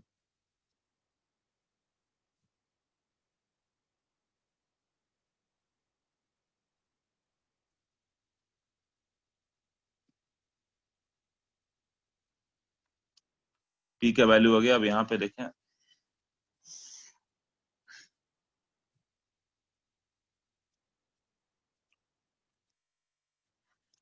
पी नॉट बी, इसका वेपर प्रेशर कुछ ऐसे गया। मान लो ए ज्यादा वोलेटाइल है तो उसका वेपर प्रेशर क्या आ रहा है, ज्यादा आ रहा है। ये हो गया पी नॉट है, ये हो गया वेपर प्रेशर की curve. Vapour pressure P not be, ये पी नॉट बी ही केवल आएगा जब एक्स से 0 हो सॉल्यूशन में और एक्स बी का वैल्यू 1 हो। तो मान लो एक्स बी 1 है, मतलब केवल बी ही है, तो vapour pressure P not B आ गया। इन बिटवीन जो वेपर प्रेशर होगा वो यहां से लेके यहां तक आएगा। ये जो होगा पी सॉल्यूशन, पी सॉल्यूशन मतलब वेपर प्रेशर ऑफ सॉल्यूशन है ना। वेपर प्रेशर ऑफ सॉल्यूशन कितना होगा, ये दोनों का ऐड करके आएगा। और यहाँ पे जाओगे तो ये जैसे इस पॉइंट पे चले जाओ तो केवल ए बच गया ना, मतलब एक्स ए का वैल्यू 1 हो गया और एक्स बी का वैल्यू 0 हो गया। एक पर्टिकुलर पॉइंट है जहां भाई मान लो कि एक्स ए समथिंग दिया हुआ था, ये प्रेशर किसका हो गया, पी पी बी आएगा। और यहाँ पे जाओगे तो ये पी ए रिप्रेजेंट करेगा और ये P A plus P B मिलकर पी सॉल्यूशन बनेगा। ये पी सॉल्यूशन है, वो कितना होगा, ये मान लो कि एक्स हो गया और ये वाई हो गया, तो यहाँ पे कितना आ जाएगा, ये दोनों ऐड करके इतना आएगा, ये प्लस दिस। मतलब इसको ऐसे करें, ए बी करके लिखेंगे,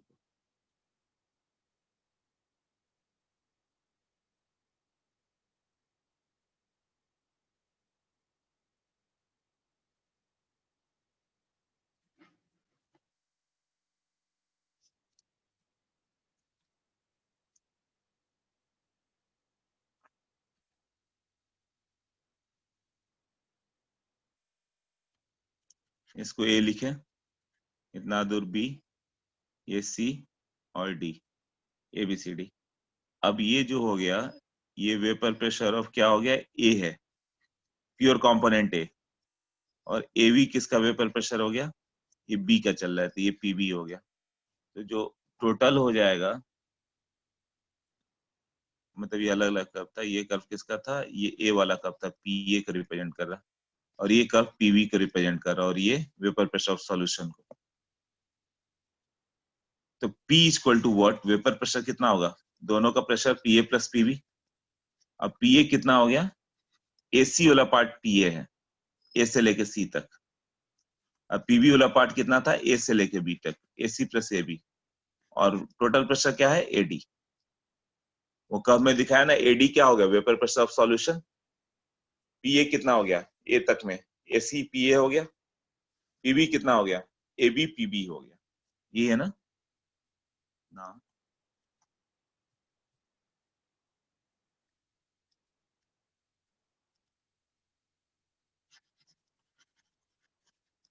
मोल fraction in liquid and vapour state.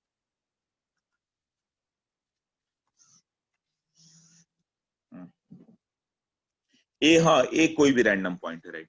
ए जैसे एक्स से दे दिया 0.6 और एक्स पी हो गया 0.4, ऐसा या x से कोई और पॉइंट ले लो, 0.3 है तो x भी 0.7। जैसे अभी हम लोग ने क्वेश्चन किया था, बोला दोनों का पी नॉट है, पी नॉट भी है, x से x भी दे दिया। ये बीच वाले पॉइंट क्या होंगे पी सॉल्यूशन के? ये स्टार्टिंग पॉइंट क्या है, x से 0 है, x भी 1 है, मतलब स्टार्टिंग पॉइंट केवल पी नॉट भी था, मतलब केवल बी ही प्रेजेंट था, और बाद वाले पॉइंट में केवल ए ही प्रेजेंट है, तो पी नॉट ए हो गया। Okay,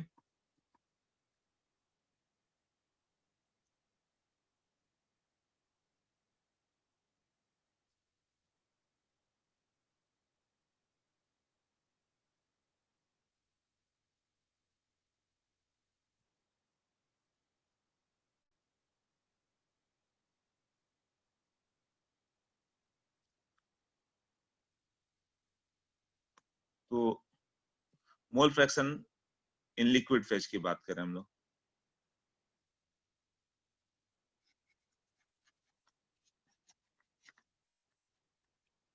mole fraction in liquid and vapour phase. 8 to 10 का लेक्चर लेंगे, आधे घंटे और।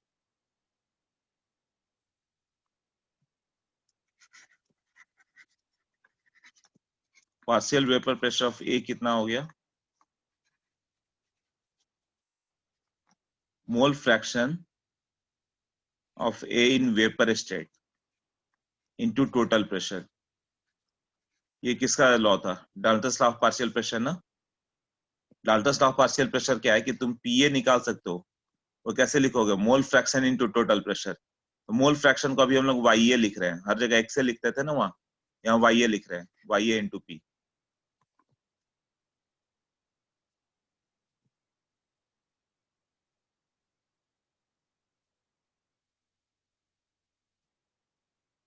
तो ये आ जाएगा Y A into P. Partial pressure of A Y A into P. Partial pressure of B की बात करें, मतलब वेपर प्रेशर में कितना होगा? वाई बी इंटू पी, ऐसे।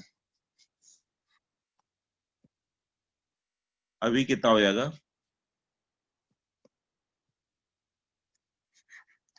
पी नॉट ए एक्स से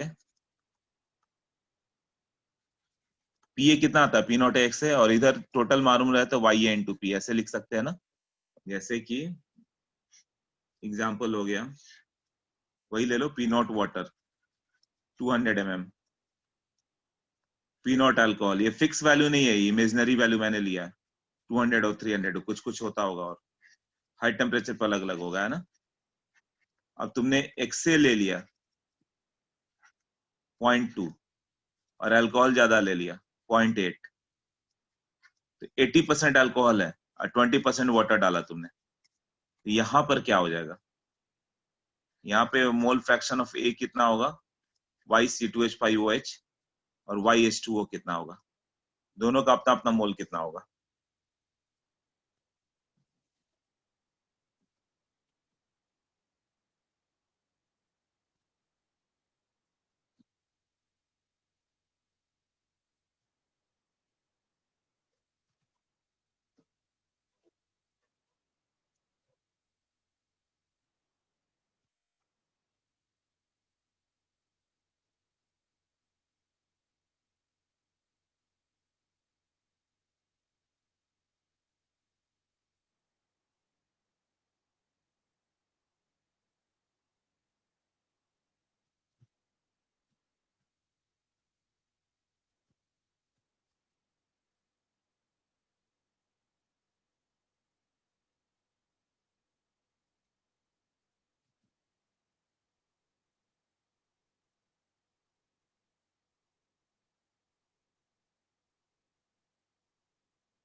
ओके,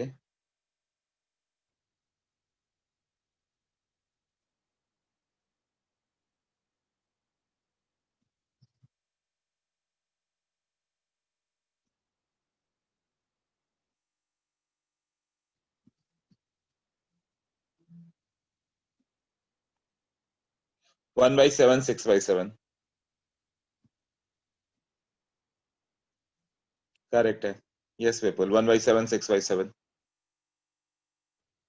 कौशल यस करेक्ट है। दो ही आंसर आया कौशल विपुल। नहीं 66.67 तो कौशल तुम्हारा 1/6 हो गया 1/7 ना।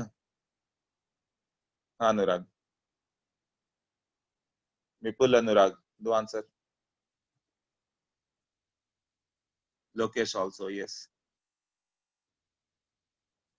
ऐश्वर्या ऐश्वर्या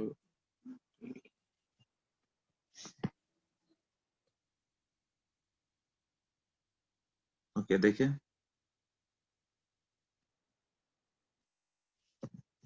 तो यदि वेपर प्रेशर यहाँ पे निकाले हम लोग सॉल्यूशन के ऊपर तो कितना हो जाएगा 200 का 40 मतलब 40 mmHg 200 into mole fraction 0.2 40 mm water का प्रेशर आ गया।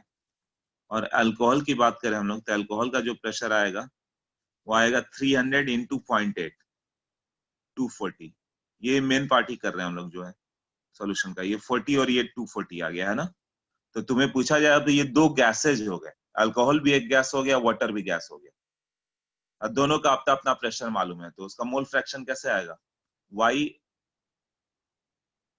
किसका वाटर का निकालें कि मोल fraction in the vapour phase क्या होगा वाई मतलब वेपर फेज में तो उसका अपना pressure P A by P total यही था ना। Mole fraction is equal to P A by P total Dalton's law तो 40 डिवाइडेड बाई टोटल प्रेशर हो गया। हाँ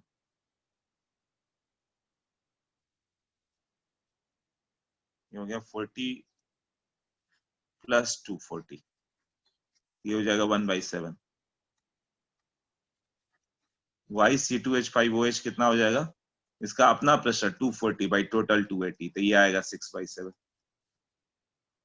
सबको क्लियर हो गया ना कि मोल fraction in the vapour phase कैसे निकालना है उसका अपना प्रेशर निकालो by total pressure Dalton's law of partial pressure से। हाँ तो देखो कौन सा ज्यादा रिच पड़ गया वो ज्यादा वोलेटाइल कौन सा है अल्कोहल था C2H5OH उसका वेपर प्रेशर 300 mmHg है मतलब वोलेटिलिटी ज्यादा है तो वो पहले 80% था अब वेपर फेज में कितना हो गया और ज्यादा बढ़ गया ना देखो तो वेपर फेज में 6/7 हो गया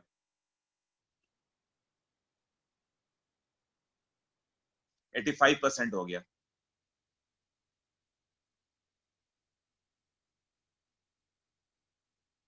हाँ 85 हुआ है राइट ऋषभ। तो अल्कोहल का परसेंट बढ़ते जा रहा है ना लिक्विड में कम था 80% था वेपर में ज्यादा हो गया 85 के करीब तो जो मोर वोलेटाइल है वो तो वही ज्यादा वेपर में दिखाएगा तुम्हें। ओके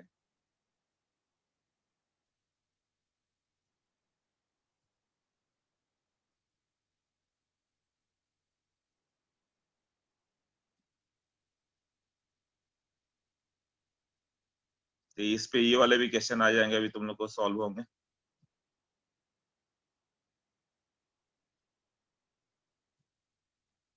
हाँ, तभी मैंने लिखा कि पार्शियल प्रेशर को क्या लिख सकते हो फिर से लिखे वो P not A X A equal to Y A into P ये था ना। तो वाई ए का वैल्यू जो हो गया P not A X A divided by P P not A X A divided by P not A X A plus P not B X B.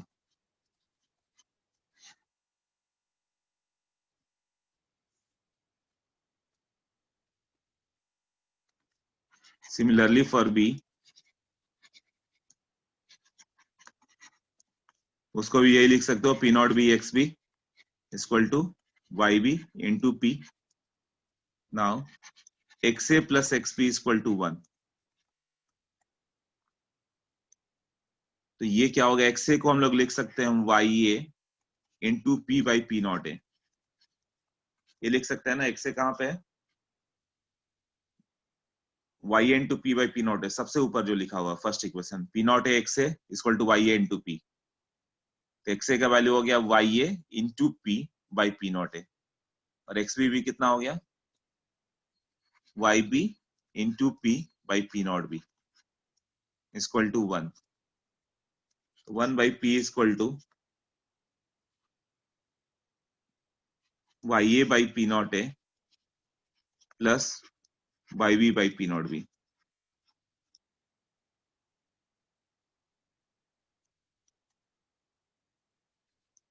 ये सब अलग अलग एक्सप्रेशन ला रहे हैं हम लोग। वैसे मेन कंसेप्ट मालूम है तो कोई भी एक्सप्रेशन नहीं मालूम है तो भी चल जाएगा।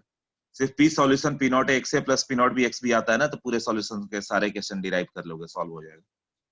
ये सभी क्वेश्चन की जरूरत कभी कोई क्वेश्चन पूछ दे तो है। इसको क्या लिख सकते हैं, Y A by P not A plus Y B का value 1 minus Y A by P not B. Next page पे जाते हैं। इतना क्लियर है ना? हाँ, तो ये सिर्फ डेरिवेशन है। तो 1 बाई पी इक्वल टू, इसको लिखें तो ये आ जाएगा 1 by P not B plus 1 by P not A minus P not be. उसी को सॉल्व करके कुछ ऐसा एक एक्सप्रेशन लेकर आ गए। मतलब पी सॉल्यूशन और वाई ए का क्या रिलेशन है? 1 बाई पी मतलब ग्राफ पूछ दे तुम्हें, ये ग्राफ बताओ 1 बाई पी और y का क्या ग्राफ है? y is the variable ना, straight line y equal to mx plus सी।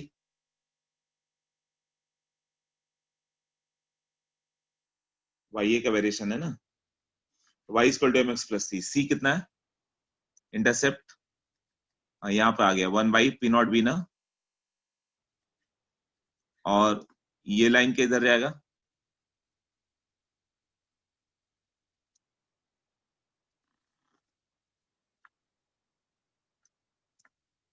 कुछ ऐसे जाएगा।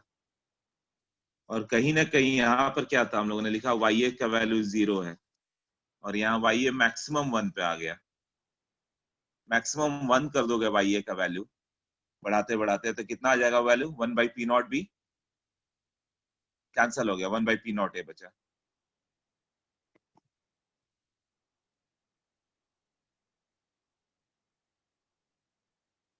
तो ये कितना बच जाएगा? 1 बाई पी नॉट ए।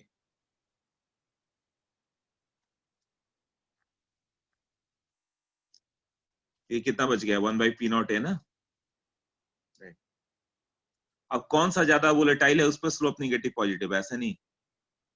यदि ए ज्यादा वोलेटाइल है तो पी नॉट ए ग्रेटर होगा, तब 1 by P not A minus 1 by P not be negative आएगा। बट बी ज्यादा वोलेटाइल है, बी कंपोनेंट मोर वोलेटाइल हो गया, तो 1 by P not be smaller होगा ना, तो पॉजिटिव आएगा फिर स्लोप।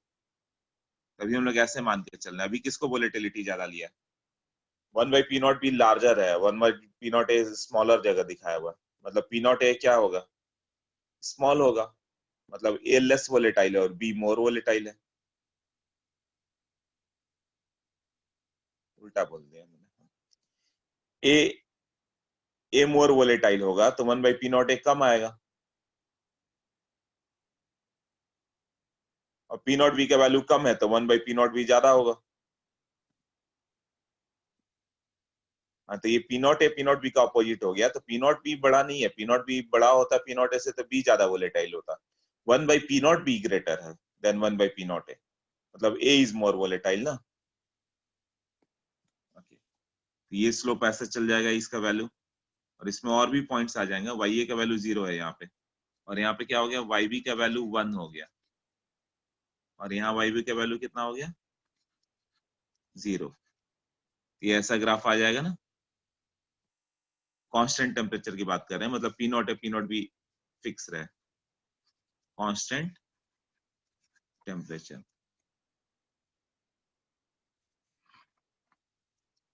ओके, नेक्स्ट में करें हम लोग, यहां से आ जाएगा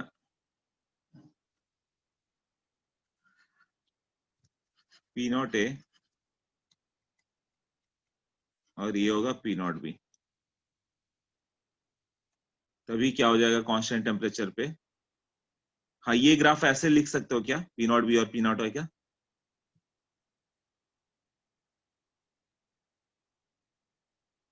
1 बाई पी नॉट बी और 1 by P not A straight line है।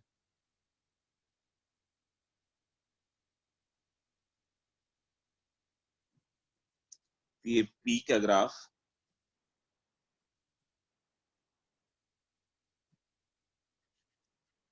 y a equal to 0, y b equal to 1, और यहाँ पर क्या हो गया, y a equal to 1, y b equal to 0। ये mole fraction in vapour phase की बात कर रहे हैं, तुम लोग y a की बात कर रहे हैं। मतलब 1 बाई पी नॉट है और 1 बाई पी नॉट भी तो स्ट्रेट लाइन है, ये तो क्लियर है सबको, है ना। और पी नॉट भी और पी नॉट इस तरह से जा रहा है, क्लियर। ओके, ये दो ग्राफ लर्न कर लोगे।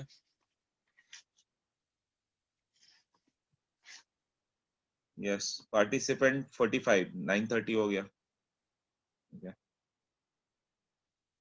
57 से स्टार्ट करते हैं, 12 बच्चे ऐसे तुरंत निकल जाते हैं जैसे ही काम होगा। नाउ कंडेंसेशन ऑफ वाटर, इससे भी क्वेश्चन इंपॉर्टेंट है, आते रहता है। पी नॉट तो कांस्टेंट होता है ना, पी नॉट कांस्टेंट होगा कांस्टेंट टेम्परेचर पे। टेम्परेचर वेरी करो तो पी नॉट बढ़ते जाएगा, जैसे वाटर का वेपर प्रेशर हाई टेम्परेचर पे अलग अलग होगा, बढ़ते बढ़ते 100 डिग्री पे 760 mmFG आता है, 20 डिग्री पे हो सकता है 200 हो, 30 डिग्री पे हो सकता है 350 हो, 40 डिग्री पे हो सकता है 450 mmFG हो, कुछ भी हो सकता है। एक टेबल आता है उसका कि वाटर का वेपर प्रेशर कितने टेम्परेचर पे कितना है, एक टेबल बना हुआ है ऑलरेडी।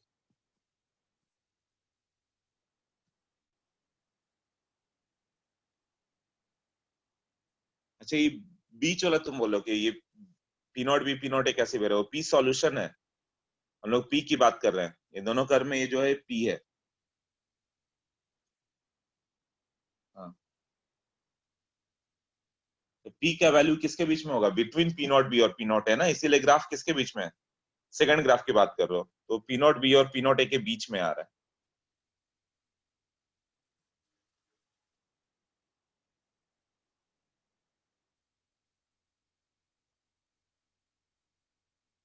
ओके, एक और टॉपिक है condensation of water.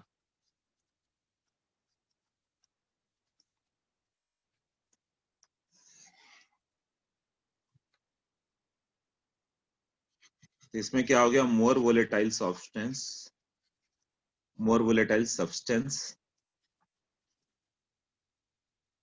dominates in vapor phase.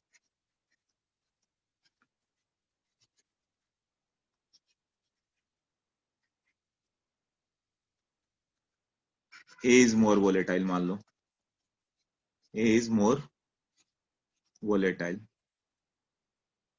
तो YA का वैल्यू जो होगा वो होगा P नॉट एक्स से divided by total P not X से plus P naught B X P. Now YA by X से कितना हो गया, 1 by X A plus X B P naught B by P not a.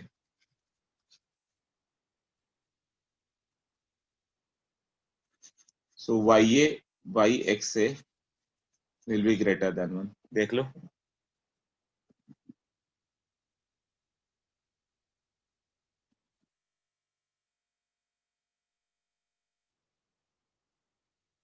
Okay, doubt नहीं है, participant को right, yes. ये देख लो, ए इज मोर वोलेटाइल था, तुम्हें वैसे ही मालूम है कि वाई ए ग्रेटर देन एक्स से आने वाला है, मैथमेटिकली कैसे आएगा, वाई ए का वैल्यू क्या था, P A by P total, P nought X A by P total हो गया P nought X A plus P not B X B. अब वाई ए बाई एक्स से कितना होगा, 1 बाई कितना हो जाएगा, उसको डिवाइड करो, X A plus X B by P not B और पी नॉट ए, तो कौन सा ज्यादा है सोचो, X A plus X B 1 होता है, बट एक्स बी इंटू एक फैक्टर है P not B by P not A, और ए मोर वोलेटाइल है तो पी नॉट ए क्या होगा, ग्रेटर आएगा, और पी नॉट बी लेस आएगा। P not B by P not a का वैल्यू 1 से छोटा पड़ गया ना, P not B by P not a 1 से छोटा हो गया, तो X A plus X B का वैल्यू और छोटा पड़ गया था, डिनोमिनेटर स्मॉलर पड़ गया तो ओवरऑल ग्रेटर हो गया। ये मैथमेटिक्स सिंपल, ये तो क्लियर होगा मैथमेटिकली कैसे दिखा रहे हैं हम लोग।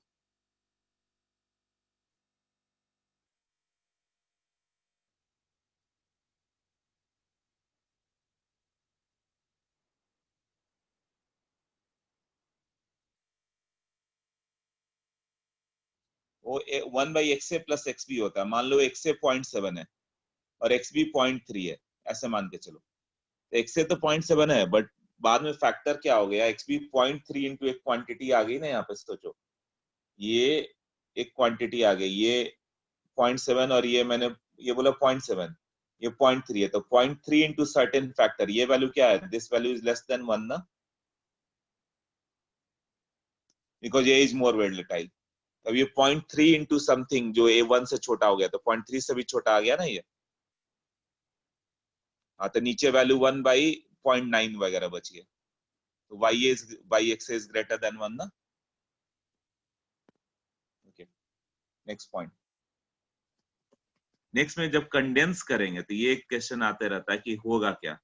जैसे यहाँ पे मान लो कि ए और बी है, एक्स ए और एक्स बी था, यहाँ वाई और वाई बी आ गया। अब क्या किया गया ना, इसके वेपर को लेके कंडेंस कर दो किसी दूसरे कंटेनर में, जितना भी वेपर आया कंडेंस कर दो। तो कंडेंस कर दोगे तब तो ये लिक्विड बन गया, तो जो वेपर फेज में मोल फ्रैक्शन था वही लिक्विड फेज में आ गया, होगा ना। मतलब मान लो एक्स ए एक्स बी कितना था, 0.8 और 0.2, तभी हम लोग ने निकाला कि वो 0.85 और 0.15 बन गया। वाई ए हो गया 0.85 और वाई बी 0.15, ऐसा एक डेटा लिया, कोई क्वेश्चन मान लो ऐसा हो गया। अब उस वेपर को कंडेंस कर दो, तब ये लिक्विड बन गया। लिक्विड बन गया तो जो लिक्विड में वेपर फेज होगा, जो वेपर फेज पहले वाले का था 0.85 और 0.15, वही अब लिक्विड का हो गया।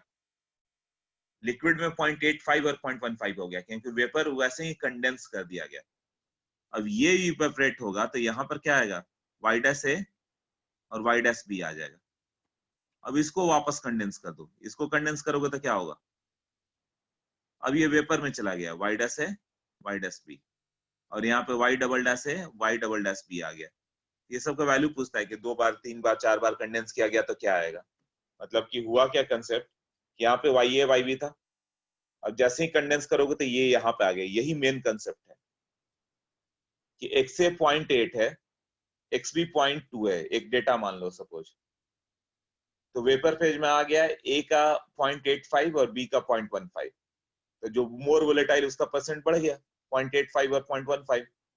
अब उस वेपर को उठाया और कंडेंस कर दिया, तो पूरा लिक्विड में बन गया। तो लिक्विड में आ गया ये 0.85 और 0.15। अब ये फिर वेपराइज होगा तो वेपर फेज में वाई डैश है और वाई डैश बी होगा। तो ए मोर वोलेटाइल है, तो जो पहले 0.85 0.15 था, अब इवेपोरेट करके 0.9 और 1.1 पे चला जाएगा, वो 90% पहुंच गया वाई डैश है, मतलब पहले से भी ज्यादा रिच हो गया अल्कोहल। इसके थ्रू हम लोग यही कंडेंस, यही तुम्हारा क्या होता है,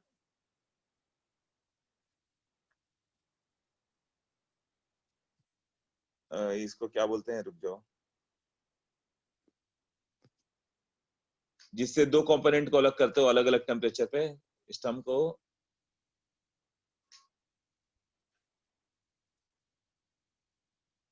कभी ऐसा भी होता है, टर्म ही क्या मुझे बहुत इंपॉर्टेंट टर्म है, उसको क्या बोलते हैं,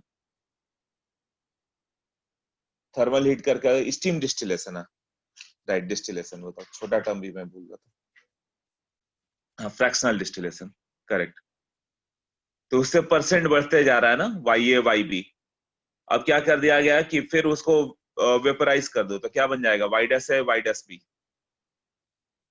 तो वाई डैश ए मान लो 0.9 0.1 था, तब और रिच हो गया वो 0.95 0.15। तो इस तरह से तुम रिचनेस बढ़ा सकते हो, ए को बिल्कुल सेपरेट कर सकते हो, धीरे धीरे धीरे करके कई बार, इनफाइनाइट बार वो प्रोसेस कर दो, हो गया। इनफाइनाइट मतलब 10 12 भी ऑलमोस्ट इनफाइनाइट हो जाता है। तो तुम्हें पहले वाई डैश है वाई डैश भी पूछेगा कि क्या करें, कैसे कैलकुलेट होगा।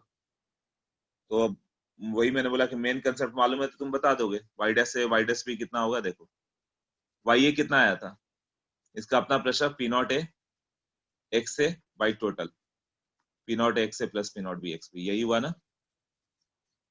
उसी तरह वाई बी भी मालूम है तुम्हें, वाई बी भी also known. Now Y dash A कितना लिखेंगे, अब ये होगा P not A into Y A, first है, वाई ए फर्स्ट वाले से मालूम चल जाएगा, भाई P not A Y A plus P not B Y B, यही होगा ना। एक बार और कंडेंस कर दिया जाए, तब पूछा जाए वाई डैश ए क्या होगा, ये होगा P not A Y dash A by P not A Y dash A plus P not B Y dash B. मतलब वाई ए वाई भी निकालोगे तो दूसरे का निकाल सकते हो, Y dash A Y dash B, फिर उससे तीसरे पे निकालोगे तो एक एक करके निकाल सकते हैं। तो एक क्वेश्चन करेंगे तो बेटर क्लियर होगा इस पे। हाँ, अब ये जरूरी होगा कि Y dash A becomes greater than y dash a than y a। जैसे कि क्यों हम लोग ने ए को मोर वोलेटाइल माना था, है ना, ए मोर वोलेटाइल होगा तो ए का कंपोनेंट रिच होता गया।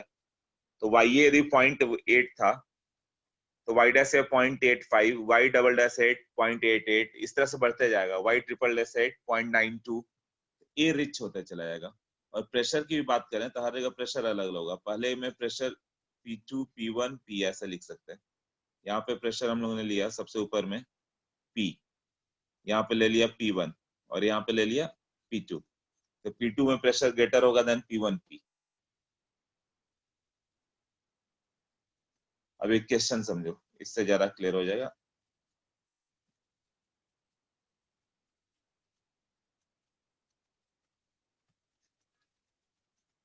P नॉट ए 300 टॉर और P naught B 100 torr. y is equal to क्या है 0.5।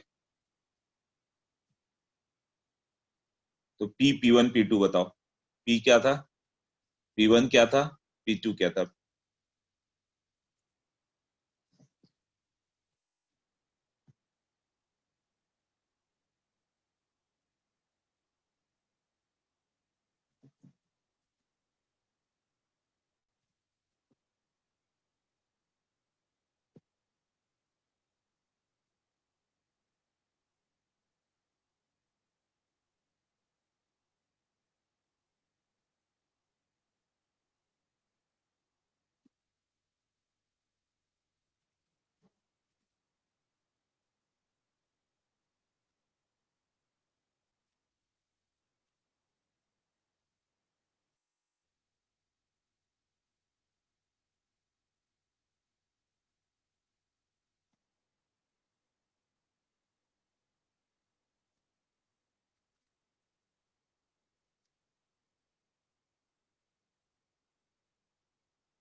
ओके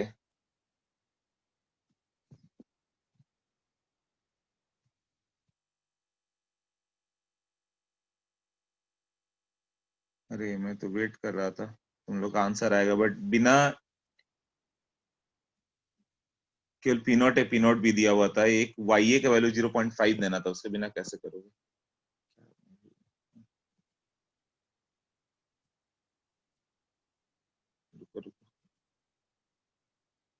क्वेश्चन कहाँ पे दिया मैंने? इधर ही लिखा था ना। हाँ, इधर विजिबल नहीं हो रहा है। हाँ दिया तो है वाई 0.5।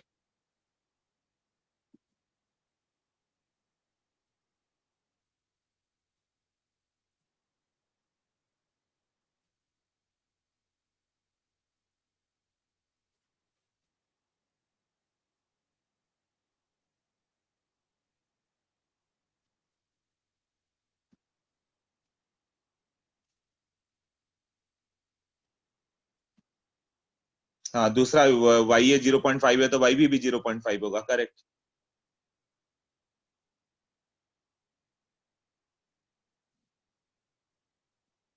आंसर किसी ने किया नहीं है अभी? हाँ किया है। अनुराग का 50, 100 एंड 200 ना। 100 एंड 200, नहीं नहीं थोड़ा रॉन्ग हो रहा है। 150, 200 एंड 250, हाँ वेदांत का करेक्ट है। 150, 200 एंड 250।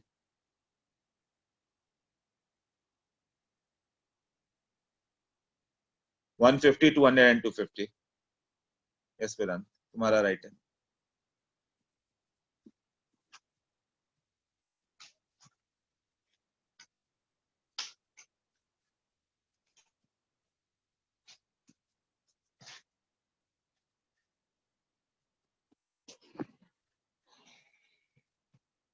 हाँ लोकेश करेक्ट।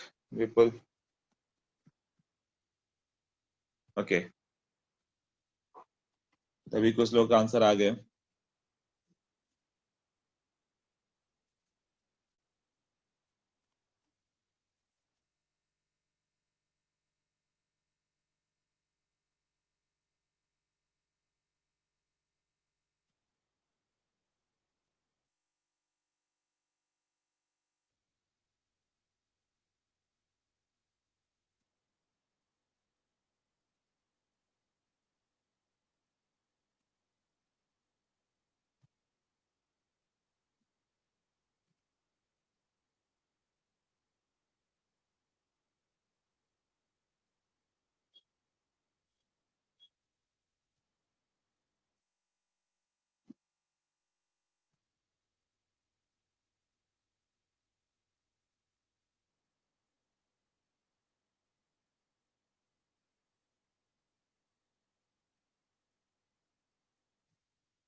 ओके यहाँ पर कितना हो जाएगा? पी नॉट ए था ना तुम्हारा, इस इक्वेशन रख दो। वाई ए का value 0.5 will be P not A 300 into X A, भाई टोटल आ जाएगा 300 X A plus 100 1 minus X से।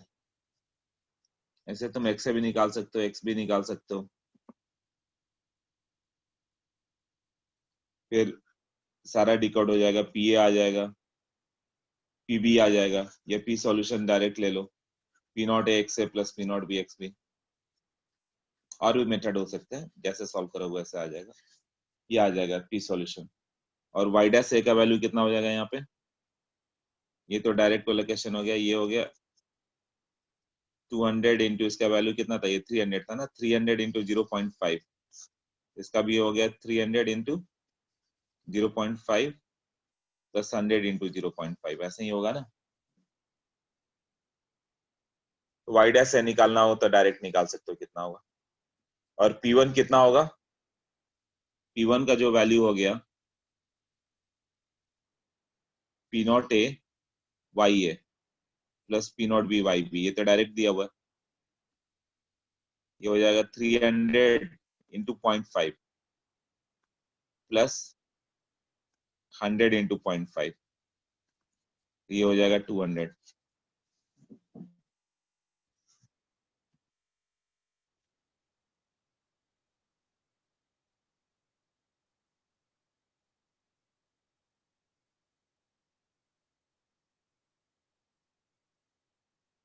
राइट। सबको क्लियर है ना कैसे करना है? अभी आंसर नहीं भी आया तो बस ये सब फॉर्मूला पे पुट करो, आ जाएगा सब। और थोड़ा समझने की कोशिश करना। ओके,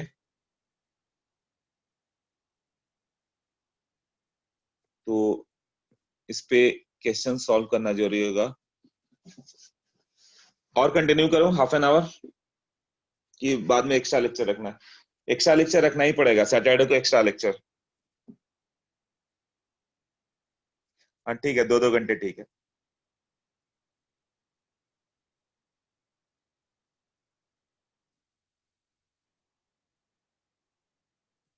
हाँ, सामने छत उड़ रही है, मन भी नहीं